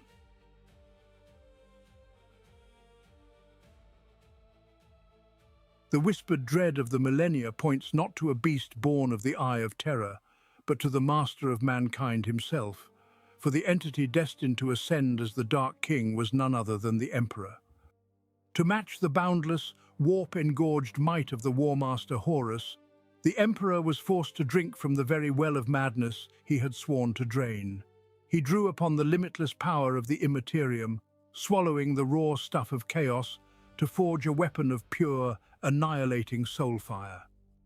In doing so, he crossed the precipice of apotheosis. The anathema began to metamorphose into the ultimate manifestation of ruin. He was crowning himself the fifth god of chaos, an omnipotent deity of order and subjugation, taken to its most tyrannical, absolute extreme. His presence alone began to buckle the fabric of real space, drowning the flagship of the War Master in the golden, suffocating light of a newborn god. Yet, on the very threshold of eternity, the Emperor beheld the monstrous truth of his ascension. He saw that to save humanity through such limitless power was to damn it to eternal enslavement under his own divine boot. In a singular, agonizing act of cosmic will, the master of mankind rejected the crown of the Dark King. He violently expelled the limitless warp energy he had gathered, choosing instead the fragile, painful path of the mortal martyr. To accomplish this unimaginable feat, he tore away his own compassion, his mercy, and the nascent spark of his dark godhood. He cast away the fundamental pieces of his soul to ensure he remained tethered to the physical plane, leaving him a hollowed, shattered vessel ready to face his rebellious son. This deliberate abortion of a divine birth triggered a metaphysical catastrophe of unprecedented scale. When the Emperor cast off the mantle of the fifth god, that unfathomable reservoir of pooled warp energy did not simply evaporate into the ether. Energy of such staggering magnitude cannot be destroyed, only violently displaced. It shattered like a dying sun, raining down into the abyssal trenches of the deep warp. This cosmic afterbirth became a localized maelstrom of raw, unclaimed divinity. In the darkest, most forgotten depths of the Empyrean, a horrifying feeding frenzy commenced. Lesser warp entities, starved parasites, and ancient gods, long thought extinguished, flocked to the discarded remnants of the Dark King. They gorged themselves on the divine carrion of the Emperor's aborted ascension, growing fat and terrible on the cast-off power of the anathema. The Immaterium boiled with the silent screams of a deity that refused to be born, permanently scarring the psychic reflection of the galaxy. The immense power was scattered, but the fundamental architecture of that ascension remained intact. The throne of the fifth god still sits empty in the warp, a vacant seat of absolute ruin, waiting for a soul ruthless enough to claim it.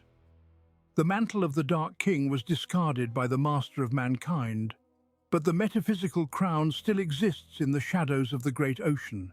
It is a crown of absolute destruction that a terrifying new power now reaches for in the dying light of the 41st millennium.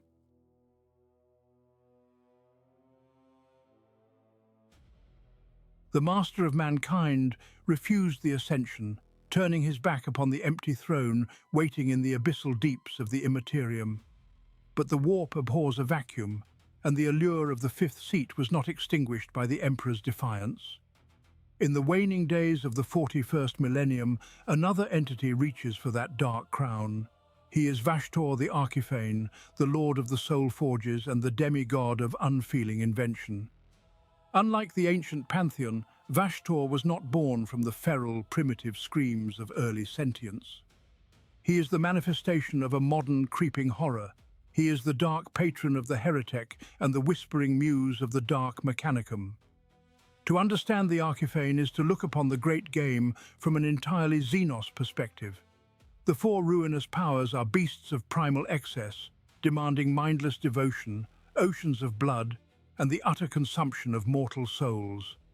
Vashtorr desires none of these things. He does not want your frenzied worship, nor does he care for your suffering. Vashtorr wants your signature on a pact bound in warp iron. He deals in contracts, commerce, and the relentless grinding gears of industrial production.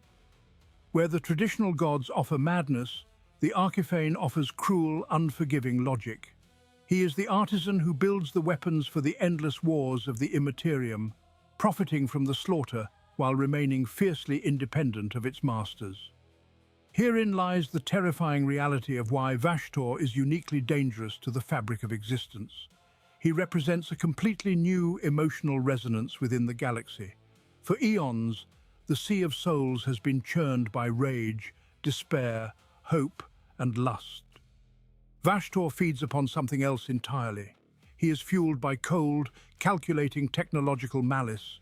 He feasts upon the obsessive drive for progress stripped of all morality, the sterile cruelty of the assembly line, and the soulless ambition of the scientist who dares to play God.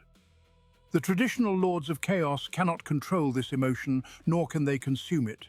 It is a rigid, crystalline energy that cuts through the swirling madness of the warp like a scalpel. This makes the Arkifane an anomaly that the old gods watch with a mixture of growing unease and venomous jealousy. They rely on his soul grinders, his demon engines and his warp-smithing, yet they resent the leverage he holds over them. Vashtorr cares nothing for their petty squabbles. His metallic eyes are fixed firmly upon godhood. To elevate himself from a mere demigod to a true equal of the Big Four, he requires more than just the silent prayers of corrupted tech priests. He requires absolute leverage. He is meticulously building his power base, gathering fractured relics and ancient codes of reality to forge a weapon that will shatter the boundaries of the Materium. As he extends his metallic claws to form pacts with the most dangerous warlords of the traitor legions, the Arkifane sets into motion a grand design that threatens to overturn the great balance forever.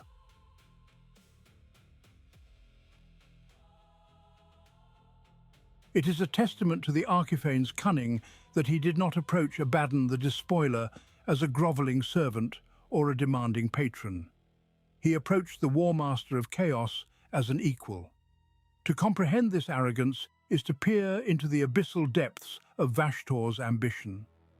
He is but a lesser entity of the Immaterium, a demigod shivering in the shadow of the Pantheon, yet he dared to sit across from the heir of Horus. He offered Abaddon a solution to the endless stalemate of the Long War. In exchange for resources, relics, and the military might of the Black Legion, Vashtorr would construct engines of devastation the galaxy had not seen since the Dark Age of technology. This alliance was sealed not with blood rituals or maddening prophecies, but with a bargain. Herein lies the horrific truth of Vashtorr's occult power. Unlike the blood god Khorne, who demands mindless slaughter, or the changer of ways Tzeentch, who traps mortals in labyrinths of deceit, the Arkifane deals in strict, unyielding commerce. His sorcery is transactional. Every boon granted, every infernal machine constructed, carries an ironclad metaphysical contract. He is a broker of souls who provides exactly what is agreed upon, nothing more and nothing less. This represents a terrifying paradox, a bizarre manifestation of order thriving within the anarchic heart of chaos. To strike a deal with Vashtorr is to bind one's very essence to an immutable ledger of damnation. From this infernal pact was born the Arks of Omen campaign. Vashtorr took the drifting graveyards of the Void, colossal space hulks that had terrorized the Imperium for millennia, and bound them with his demonic artifice. He implanted these derelicts with blasphemous command thrones, turning dead matter into guided battleships of unimaginable ruin.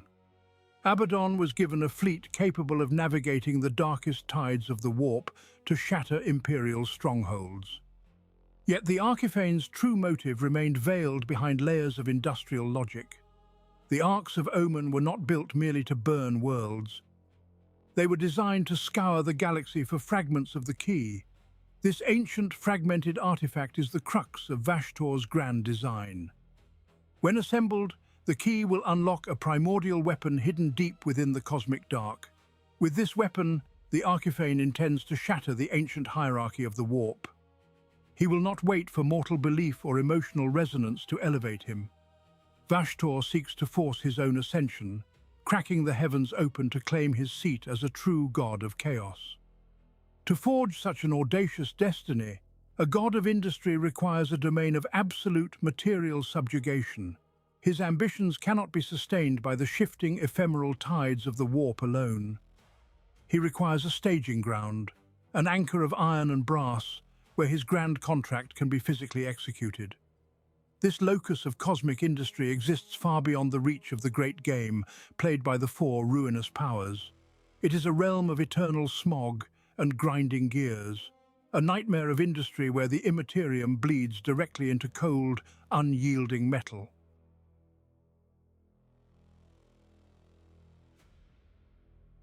The contracts of the Arkifane are but the bureaucratic veil drawn over a much older, darker mechanism of the immaterium.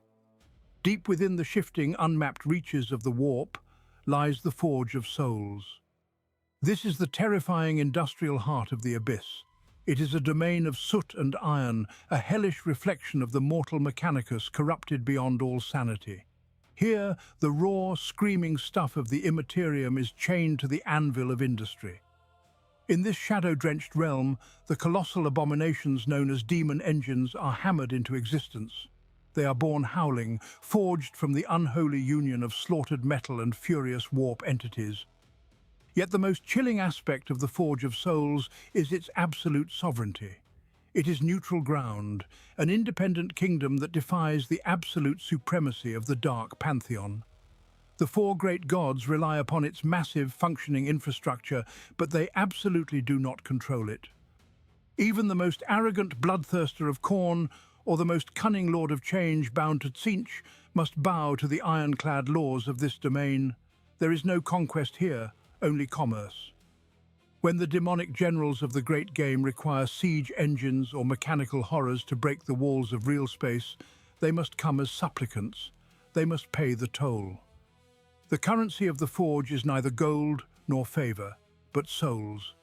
Millions of mortal spirits, harvested from shattered worlds, are dragged in chains to the black gates as payment. At the heart of this sovereign nightmare toil the blind demon smiths. They are monstrous, hulking entities devoid of eyes, sensing their environment only through the heat of the flames and the agony of their raw materials. They wield hammers, the massive drop pods, bringing them down upon anvils of cursed brass. These sightless artisans tend to the massive soul furnaces that dominate the obsidian skyline. Inside these towering pyres, the captive souls paid as tribute are incinerated to fuel the unholy forges. The psychic ash of human despair coats the roaring blast furnaces. The tortured wails of the burning dead provide the rhythmic, deafening drumbeat to which the blind smiths work. It is a factory of pure torment, churning out mechanized doom through a meticulous, transactional evil that cares nothing for the squabbles of gods. The Forge of Souls represents a terrifying paradox within the great ocean. It is a place of rigid rules, unbreakable contracts, and relentless mechanical order within a dimension of primordial chaos.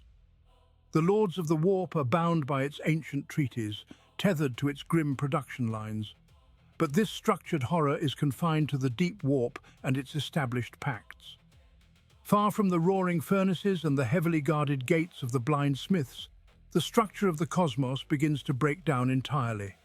Beyond the reach of these infernal factories, the neat rules of demonic commerce give way to something far less predictable.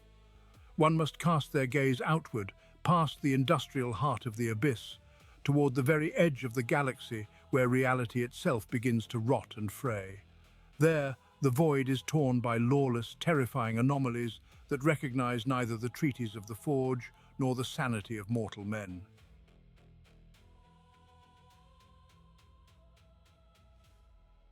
To turn our gaze from the independent realms of the immaterium to the anomalies of real space is to stare into the abyss of the galactic northeast. Here lie the Ghoul Stars, a region of absolute night that even the light of the Master of Mankind cannot pierce. The Death Spectre's chapter maintains an eternal, grueling vigil over this cursed expanse, their chapter master bound to the psychic agony of the fabled glass throne by ancient oaths. They stand as the fragile shield between the Imperium and a darkness that defies sanity. Within this necrotic void stirs the legacy of the Pale Wasting, an apocalyptic epoch so horrific that its details were permanently expunged from Imperial archives. The terrors that spilled forth during that time were not demons born of the ruinous powers. They were nightmare engines of impossible construction, boasting twisted geometries that shattered the minds of the Space Marines sent to destroy them. Astartes of legendary resolve wept blood behind their visors as they faced star-spanning leviathans and mechanical abominations that bled cold, luminescent dust. The native denizens of these dead systems are equally abhorrent. Consider the Scyther Fiends, entities that dwell in the lightless deep, hunting with predatory malice, yet possessing no fathomable biology. Their very forms shift and slide through the material universe, defying the natural laws of physics with every movement. These are eldritch things, nameless Lovecraftian terrors that writhe in the cosmic dark, utterly disconnected from the great game of the Chaos Gods. We must pause and consider a truly terrifying theory regarding the nature of this galactic fringe. The Ghoul Stars exist far beyond the guiding beacon of the Astronomicon and the turbulent, corrupting reach of the Eye of Terror. Because this dead region is starved of the psychic resonance of humanity, scholars of the Forbidden posit that the entities here draw their power from an entirely different stratum of the Empyrean. This would be a completely Xenos dimension of the warp, an abyssal layer utterly untouched by human emotion or the machinations of the four great powers. It is a cold, apathetic wellspring of energy that gives life to shapes and consciousnesses that simply should not be. The things that lurk in the Ghoul Stars do not feed on our anger, our despair, or our excess. They feed on laws of reality we cannot perceive, fueled by a cosmic madness that predates the birth of mankind.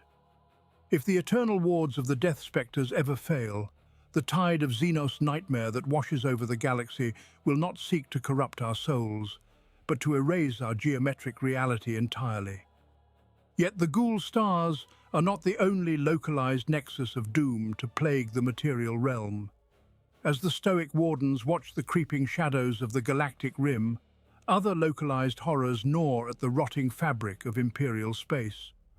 Far from the pale light of the northeastern fringe, another apocalyptic entity haunts its own specific sector of the void, gathering strength in the shadows of long-dead worlds.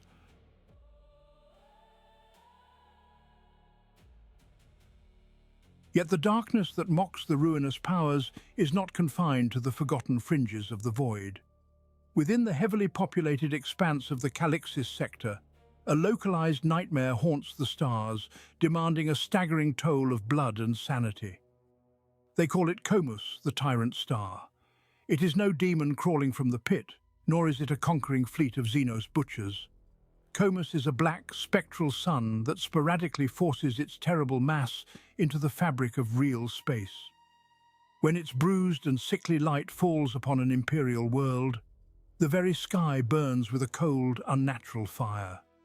What follows is never a calculated invasion, but a sudden deluge of pure, apocalyptic madness.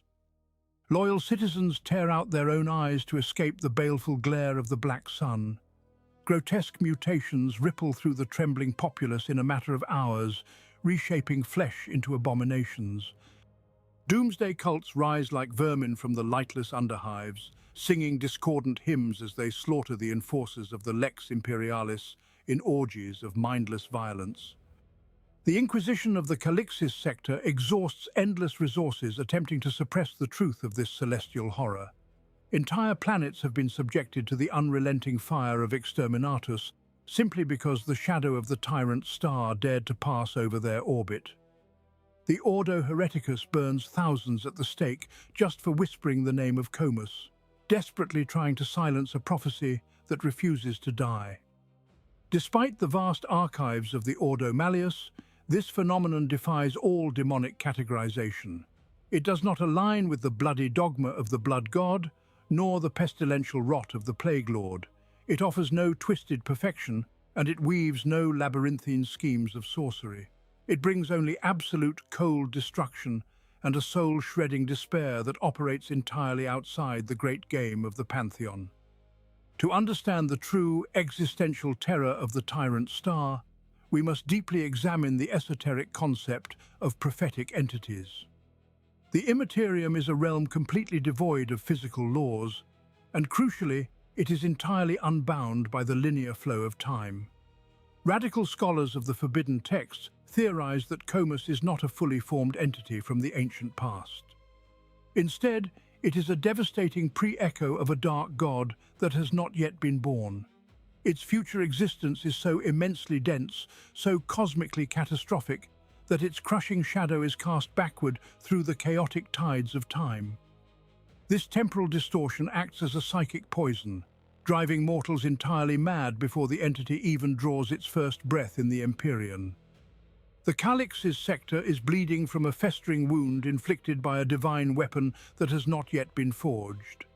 Every appearance of the Black Sun is a violent ripple from a horrific tomorrow, bleeding backward into the present day. The localized madness of Comus stands as terrifying proof of a singular, undeniable cosmic truth. The hierarchy of the warp is not a closed circle. The boundaries of the Empyrean are actively stretching, tearing under the agonizing weight of divine gestation.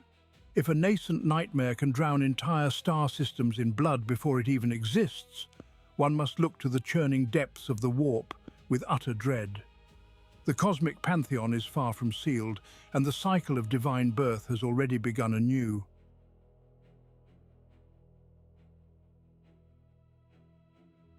For 10,000 years, the great game of the warp remained locked in a stagnant, rotting equilibrium. The pantheon of the ruinous powers seemed absolute, an eternal cosmic cruelty that could not be undone. Yet this terrible certainty has been shattered. From the deepest shadows of the webway and the dying embers of a doomed race, a new power has coalesced to defy the ancient gods. This is the awakening of Iniad, the Eldari god of the dead. Led by Yvraine and her mortal disciples, the Inari wield the absolute power of the grave to tear down the static boundaries of the Immaterium. This is a monumental shift in the fabric of existence. It proves beyond a shadow of a doubt that new, massive warp entities can still be born, capable of challenging the dark masters of the galaxy directly. For the first time since the fall, the Prince of Pleasure feels the cold, piercing sting of true fear. Slaanesh looks upon the stirring of this rival deity and recognizes the ultimate threat to its eternal gluttony. Consider the profound contrast between the genesis of these two rival entities. The birth of Slaanesh was a cataclysm of raw, living excess.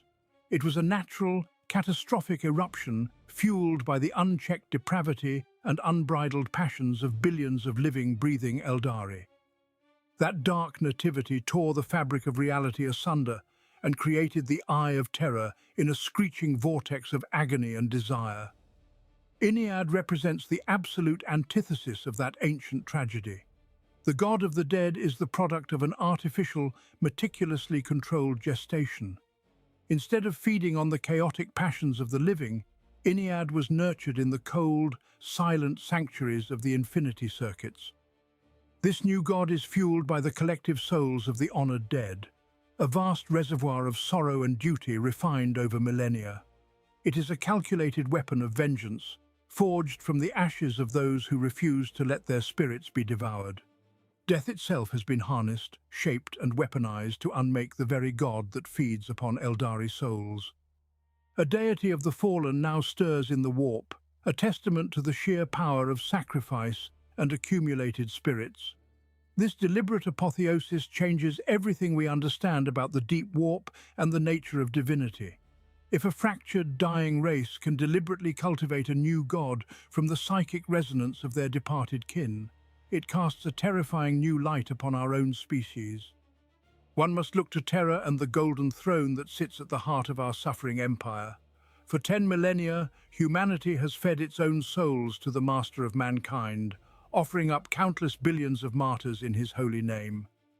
If the Eldari can birth a supreme being from the quiet death of their infinity circuits, one must wonder what is truly coalescing within the immaterium from the endless, screaming oceans of human sacrifice.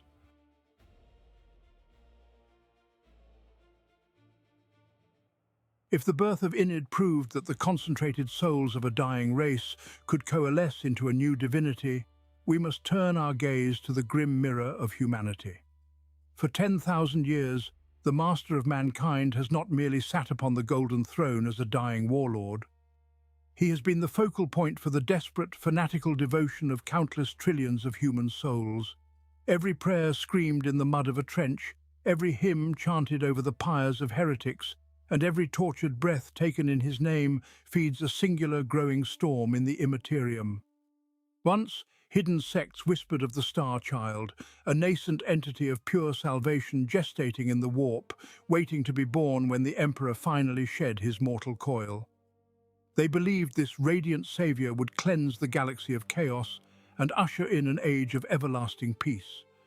Yet the truth of the warp is rarely so kind, and the sheer toxicity of the Imperial Creed has poisoned the very salvation they sought. The psychic reflection of the Emperor is not coalescing into a single unified beacon of hope. Under the crushing, contradictory weight of endless worship, his vast mind is fracturing. He is shattering, glowing with a violent golden light that tears through the shifting tides of the Empyrean. The Emperor is no longer a single entity within the warp, but rather an agonizing gestation of a new and terrible pantheon. Forbidden treatises of radical savants whisper that these are the minor gods of order, born not from reason or enlightenment, but from the brutal dogma of the ecclesiarchy. There is a god of bloody retribution, forged from the unyielding hatred of the Inquisitor and the Executioner. There is a god of martyrdom, swelled by the sacrifice of billions who march gladly into the meat grinder of endless war.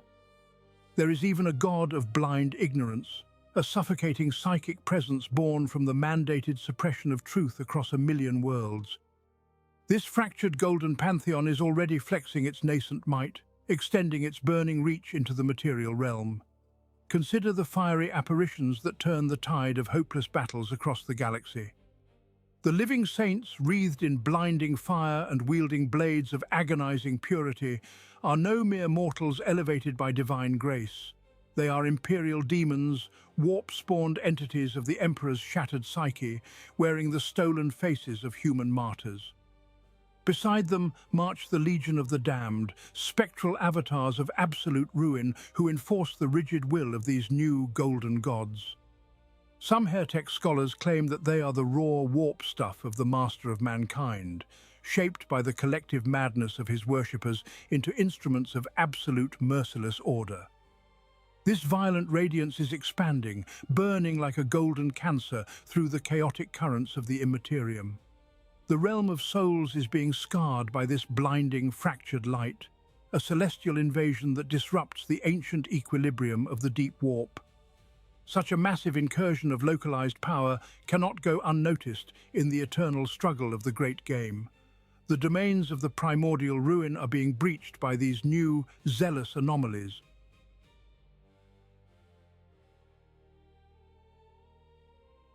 As if the blazing resurgence of the God Emperor and the fateful whisper of the newly awakened Eldari God of Death were not enough to fracture the Great Game, an even more terrifying reality has dawned upon the masters of the Empyrean.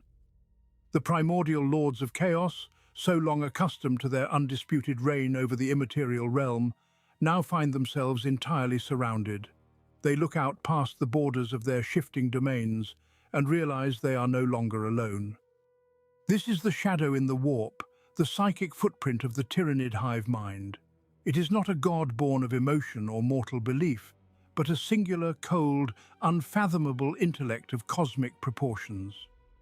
Where the hive mind casts its psychic shadow, the warp goes agonizingly still.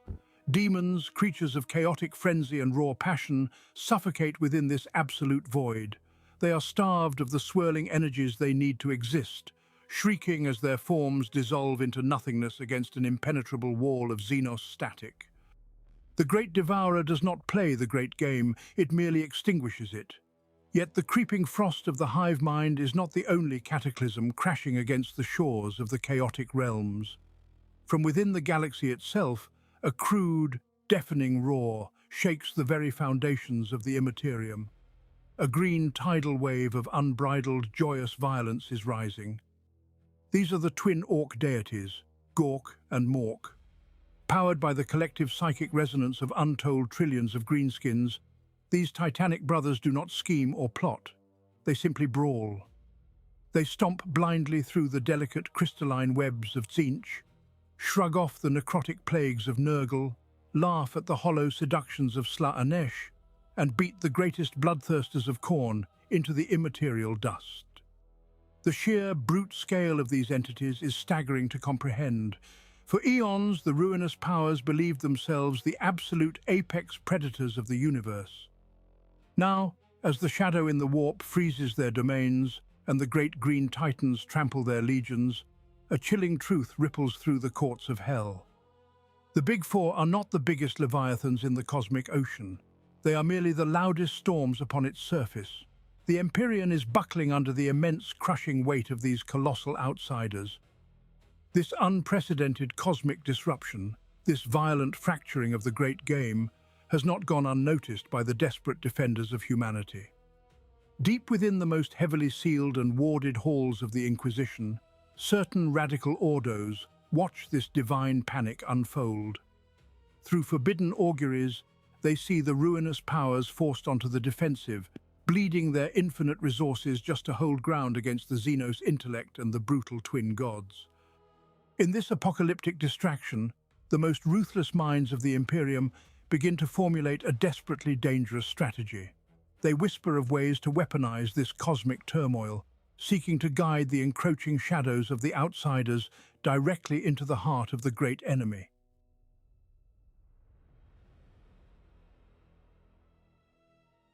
To the ignorant masses of the Imperium, the Inquisition is a monolithic shield against the dark. But within the Ordo Malleus, there exists an esoteric wing so deeply submerged in shadow that even the High Lords feign ignorance of its existence. These are the radicals, men and women who look upon the ceaseless burning civil war of the Empyrean, not with despair, but with cold, calculating ambition. They are players in a metaphysical game of regicide, maneuvering pieces across a board of sheer madness. Where a Puritan sees a rift of pure heresy, a radical sees an axis of infinite leverage. Hidden beneath the surface of barren, dead worlds lie the deepest vaults of the Holy Inquisition. Here, bound in chains of cold iron and warded by the engraved bones of martyred saints, rest the grimoires of gods that officially do not exist. These condemned texts speak endless whispers of the forgotten gods, entities born from the fringes of human terror and warp-spawned paradox. The radicals pore over the blasphemous paradoxes of Necoho the Doubter, the ruinous undoing of Zuvassin the Undoer, and the cannibalistic hatred of Malice the Renegade God. They track the isolated cults dedicated to these minor pantheons across the galaxy, not to purge them in cleansing fire, but to cultivate them as living weapons. In the hands of an Inquisitor Lord who has sacrificed their own soul for the survival of the species, these heretical cultists become nothing more than disposable ammunition. It is here that we witness the supreme hypocrisy and the terrifying danger of the radical philosophy. These inquisitors convince themselves that they alone possess the supreme will to wield the dark against the dark without falling to corruption. They operate under a desperate, damning calculus of spiritual arithmetic. To their minds, allowing a minor cult to thrive and feed a forgotten entity like Malice is a perfectly acceptable price to pay, so long as that entity's blind wrath sabotages a black crusade dedicated to Khorne or fractures a grand scheme woven by Tzeentch. They believe they can starve the Great Four by throwing bloody scraps of humanity to the lesser predators of the warp. It is an arrogance born of utter desperation, a foolish belief that mortal minds can tether and steer the infinite tempest. They use the cults of the forgotten to strike at the cults of the ascendant, attempting to turn the great game of chaos against itself. Yet the warp is not a machine to be calibrated, nor is it a beast that can be domesticated by mere mortal cunning. The deep warp cares nothing for the righteous intentions of desperate men. By intentionally bleeding the fabric of reality to empower these esoteric deities, the Ordo Malleus invites horrors that defy even the robust sanity of an inquisitor. The whispers of Malice and Zuvassin are profoundly insidious, slowly infecting the very minds that seek to enslave them. What begins as a controlled metaphysical burn soon transforms into an uncontrollable psychic inferno. The line between the jailer and the chained begins to blur as the forgotten entities feast upon the millions of souls offered in the name of humanity's salvation. The Imperium remains entirely unprepared for the cataclysmic reckoning that follows when desperate mortals attempt to weaponize the deepest abyss.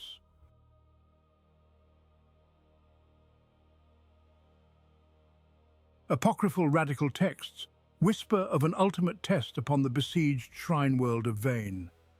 The Inquisitor Lord Valerius believed he possessed the necessary wards to channel the essence of the Renegade God.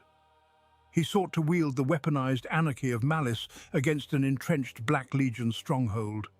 It was an act of supreme arrogance born of utter desperation.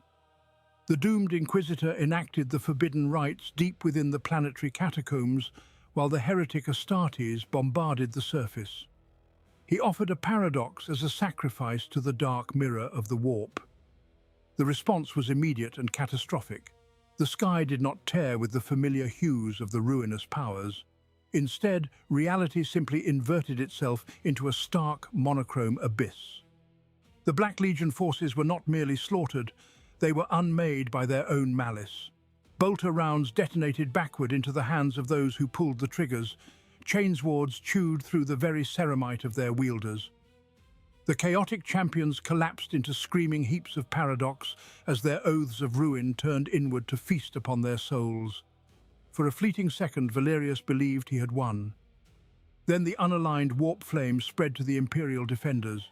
The monochrome fire cared nothing for loyalty or faith. It consumed the innocent and the guilty with equal prejudice. The entire shrine world began to dissolve into a terrifying silence. The radical wept blood as the wards he trusted turned to ash in his hands. He realized in his final moments that he had not summoned a weapon. He had merely invited absolute negation. This is the fundamental folly of attempting to weaponize the warp. Chaos is not a tool to be leashed by mortal minds. A lesser god of anarchy is still a god of anarchy. To believe that one can direct the flow of pure entropy is the highest form of madness. When a desperate soul chooses to fight the raging fire of the dark gods with a localized black hole, they do not achieve victory. They merely guarantee that nothing remains but the black hole itself.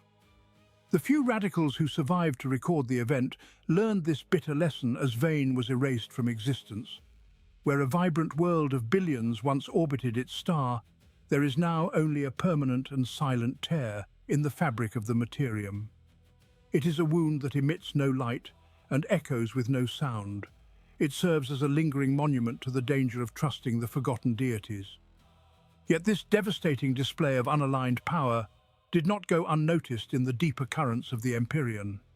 The great conspirator observed the self-devouring destruction of Vayne from his crystalline labyrinth.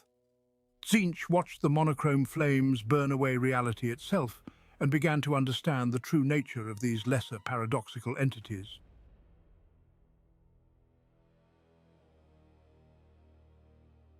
The ruination unleashed upon the mortal realm is no mere accident of creation, but the bitter harvest of a cosmic irony.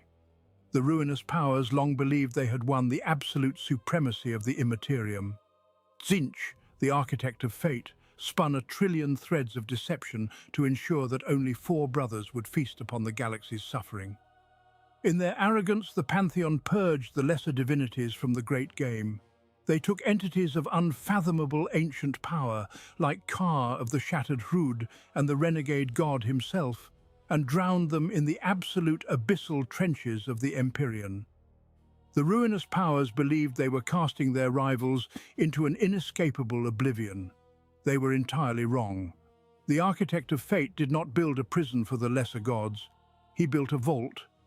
By forcing these exiled deities into the lightless, crushing depths of the deep warp, the Pantheon inadvertently constructed an impenetrable bomb shelter. For 10,000 years, the shallows of the Immaterium have been a battleground of unimaginable agony.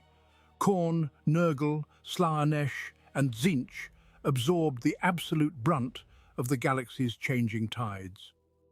They were scorched by the searing, blinding gold of the Emperor's Astronomicon. They were suffocated by the encroaching, deadening psychic static of the tyrannid shadow in the warp.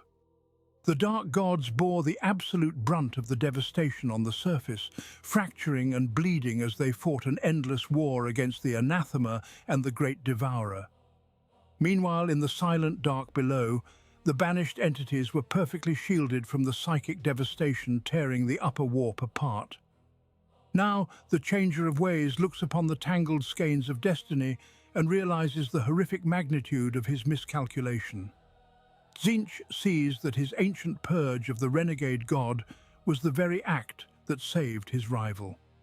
In the crushing obscurity of the deep warp, beyond the reach of the Emperor's beacon and the hive mind's hunger, the forgotten gods did not wither. They mutated. They evolved in the cold, undisturbed silence, gorging themselves on the pure, unfiltered dread that sank to the ocean floor of the warp. They grew monstrous and unfathomable, their essence preserved and purified by the very exile meant to destroy them. The architect of fate realizes his grand design was nothing but a god trap set for himself. He and his brothers have exhausted their strength weathering the apocalyptic storms of the surface, leaving themselves utterly vulnerable to the leviathans now ascending from the deep. The cosmic scales are tipping, shifting the balance of power away from the established pantheon. The survival of these ancient anomalies guarantees that the Immaterium will soon undergo a violent, uncontrollable metamorphosis. The wheel of the cosmos turns toward an epoch even darker than the present misery, forcing us to look toward the bleeding horizon of reality itself. We must ask what terrible, undiscovered emotions will soon rise to fuel the next generation of sovereign horrors.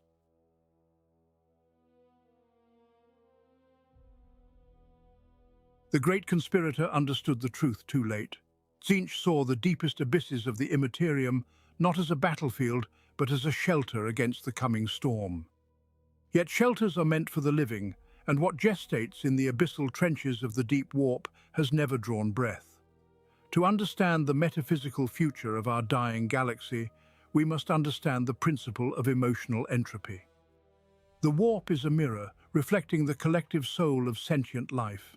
For 10,000 years, this mirror has bled with the scarlet rage of war, the virulent green of plague, the neon sickness of excess, and the shifting blues of desperate hope. These are the furious colors of a galaxy fighting to survive, but a galaxy cannot fight forever. The Imperium of man is decaying, passing beyond the realm of righteous fury and entering a twilight of absolute crushing exhaustion. Trillions of humans toil in the dark, too starved to feel the heat of anger, too broken to harbor the spark of ambition. Khorne demands blood and the roar of hatred. But what happens to the blood god when the mortal laborer is simply too tired to lift a fist against his oppressor?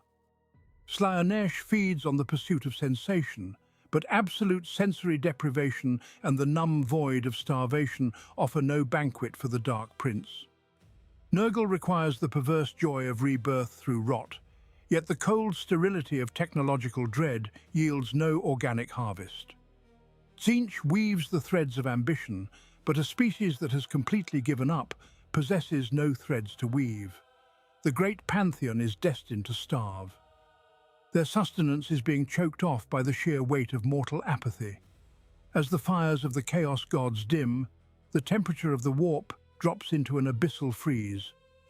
This is the era of emotional entropy. Into this cooling void, the embryonic horrors of the deep warp begin to stir. They are the silent things, the blind leviathans that feed not on passion, but on the absence of it. They are the harvesters of oblivion. A new pantheon waits in the lightless depths, born from the collective sigh of 1 trillion shattered souls finally surrendering to the dark. Chief among them is a looming grey god of exhaustion, a sprawling entity of silence that fattens on every bowed head and every shattered will. This pale monarch does not demand worship, for worship requires energy. It only requires that you stop trying. It is the patron of the dropped lasgun, the stopped assembly line, and the closed eyes of a species that can no longer bear the weight of its own existence. Alongside this grey sovereign crawl, the cold geometries of technological despair, nameless things that thrive in the static hiss of failing Vox networks and the freezing vacuum of dead space. They are crawling upward from the deepest trenches of the Sea of Souls, rising to claim a galaxy that has already defeated itself. The gods of chaos fed on our screams, but the gods of the deep warp will feast upon our silence. The cosmic wheel turns one final time, grinding down the last embers of human spirit to prepare the stage for the true end of all things.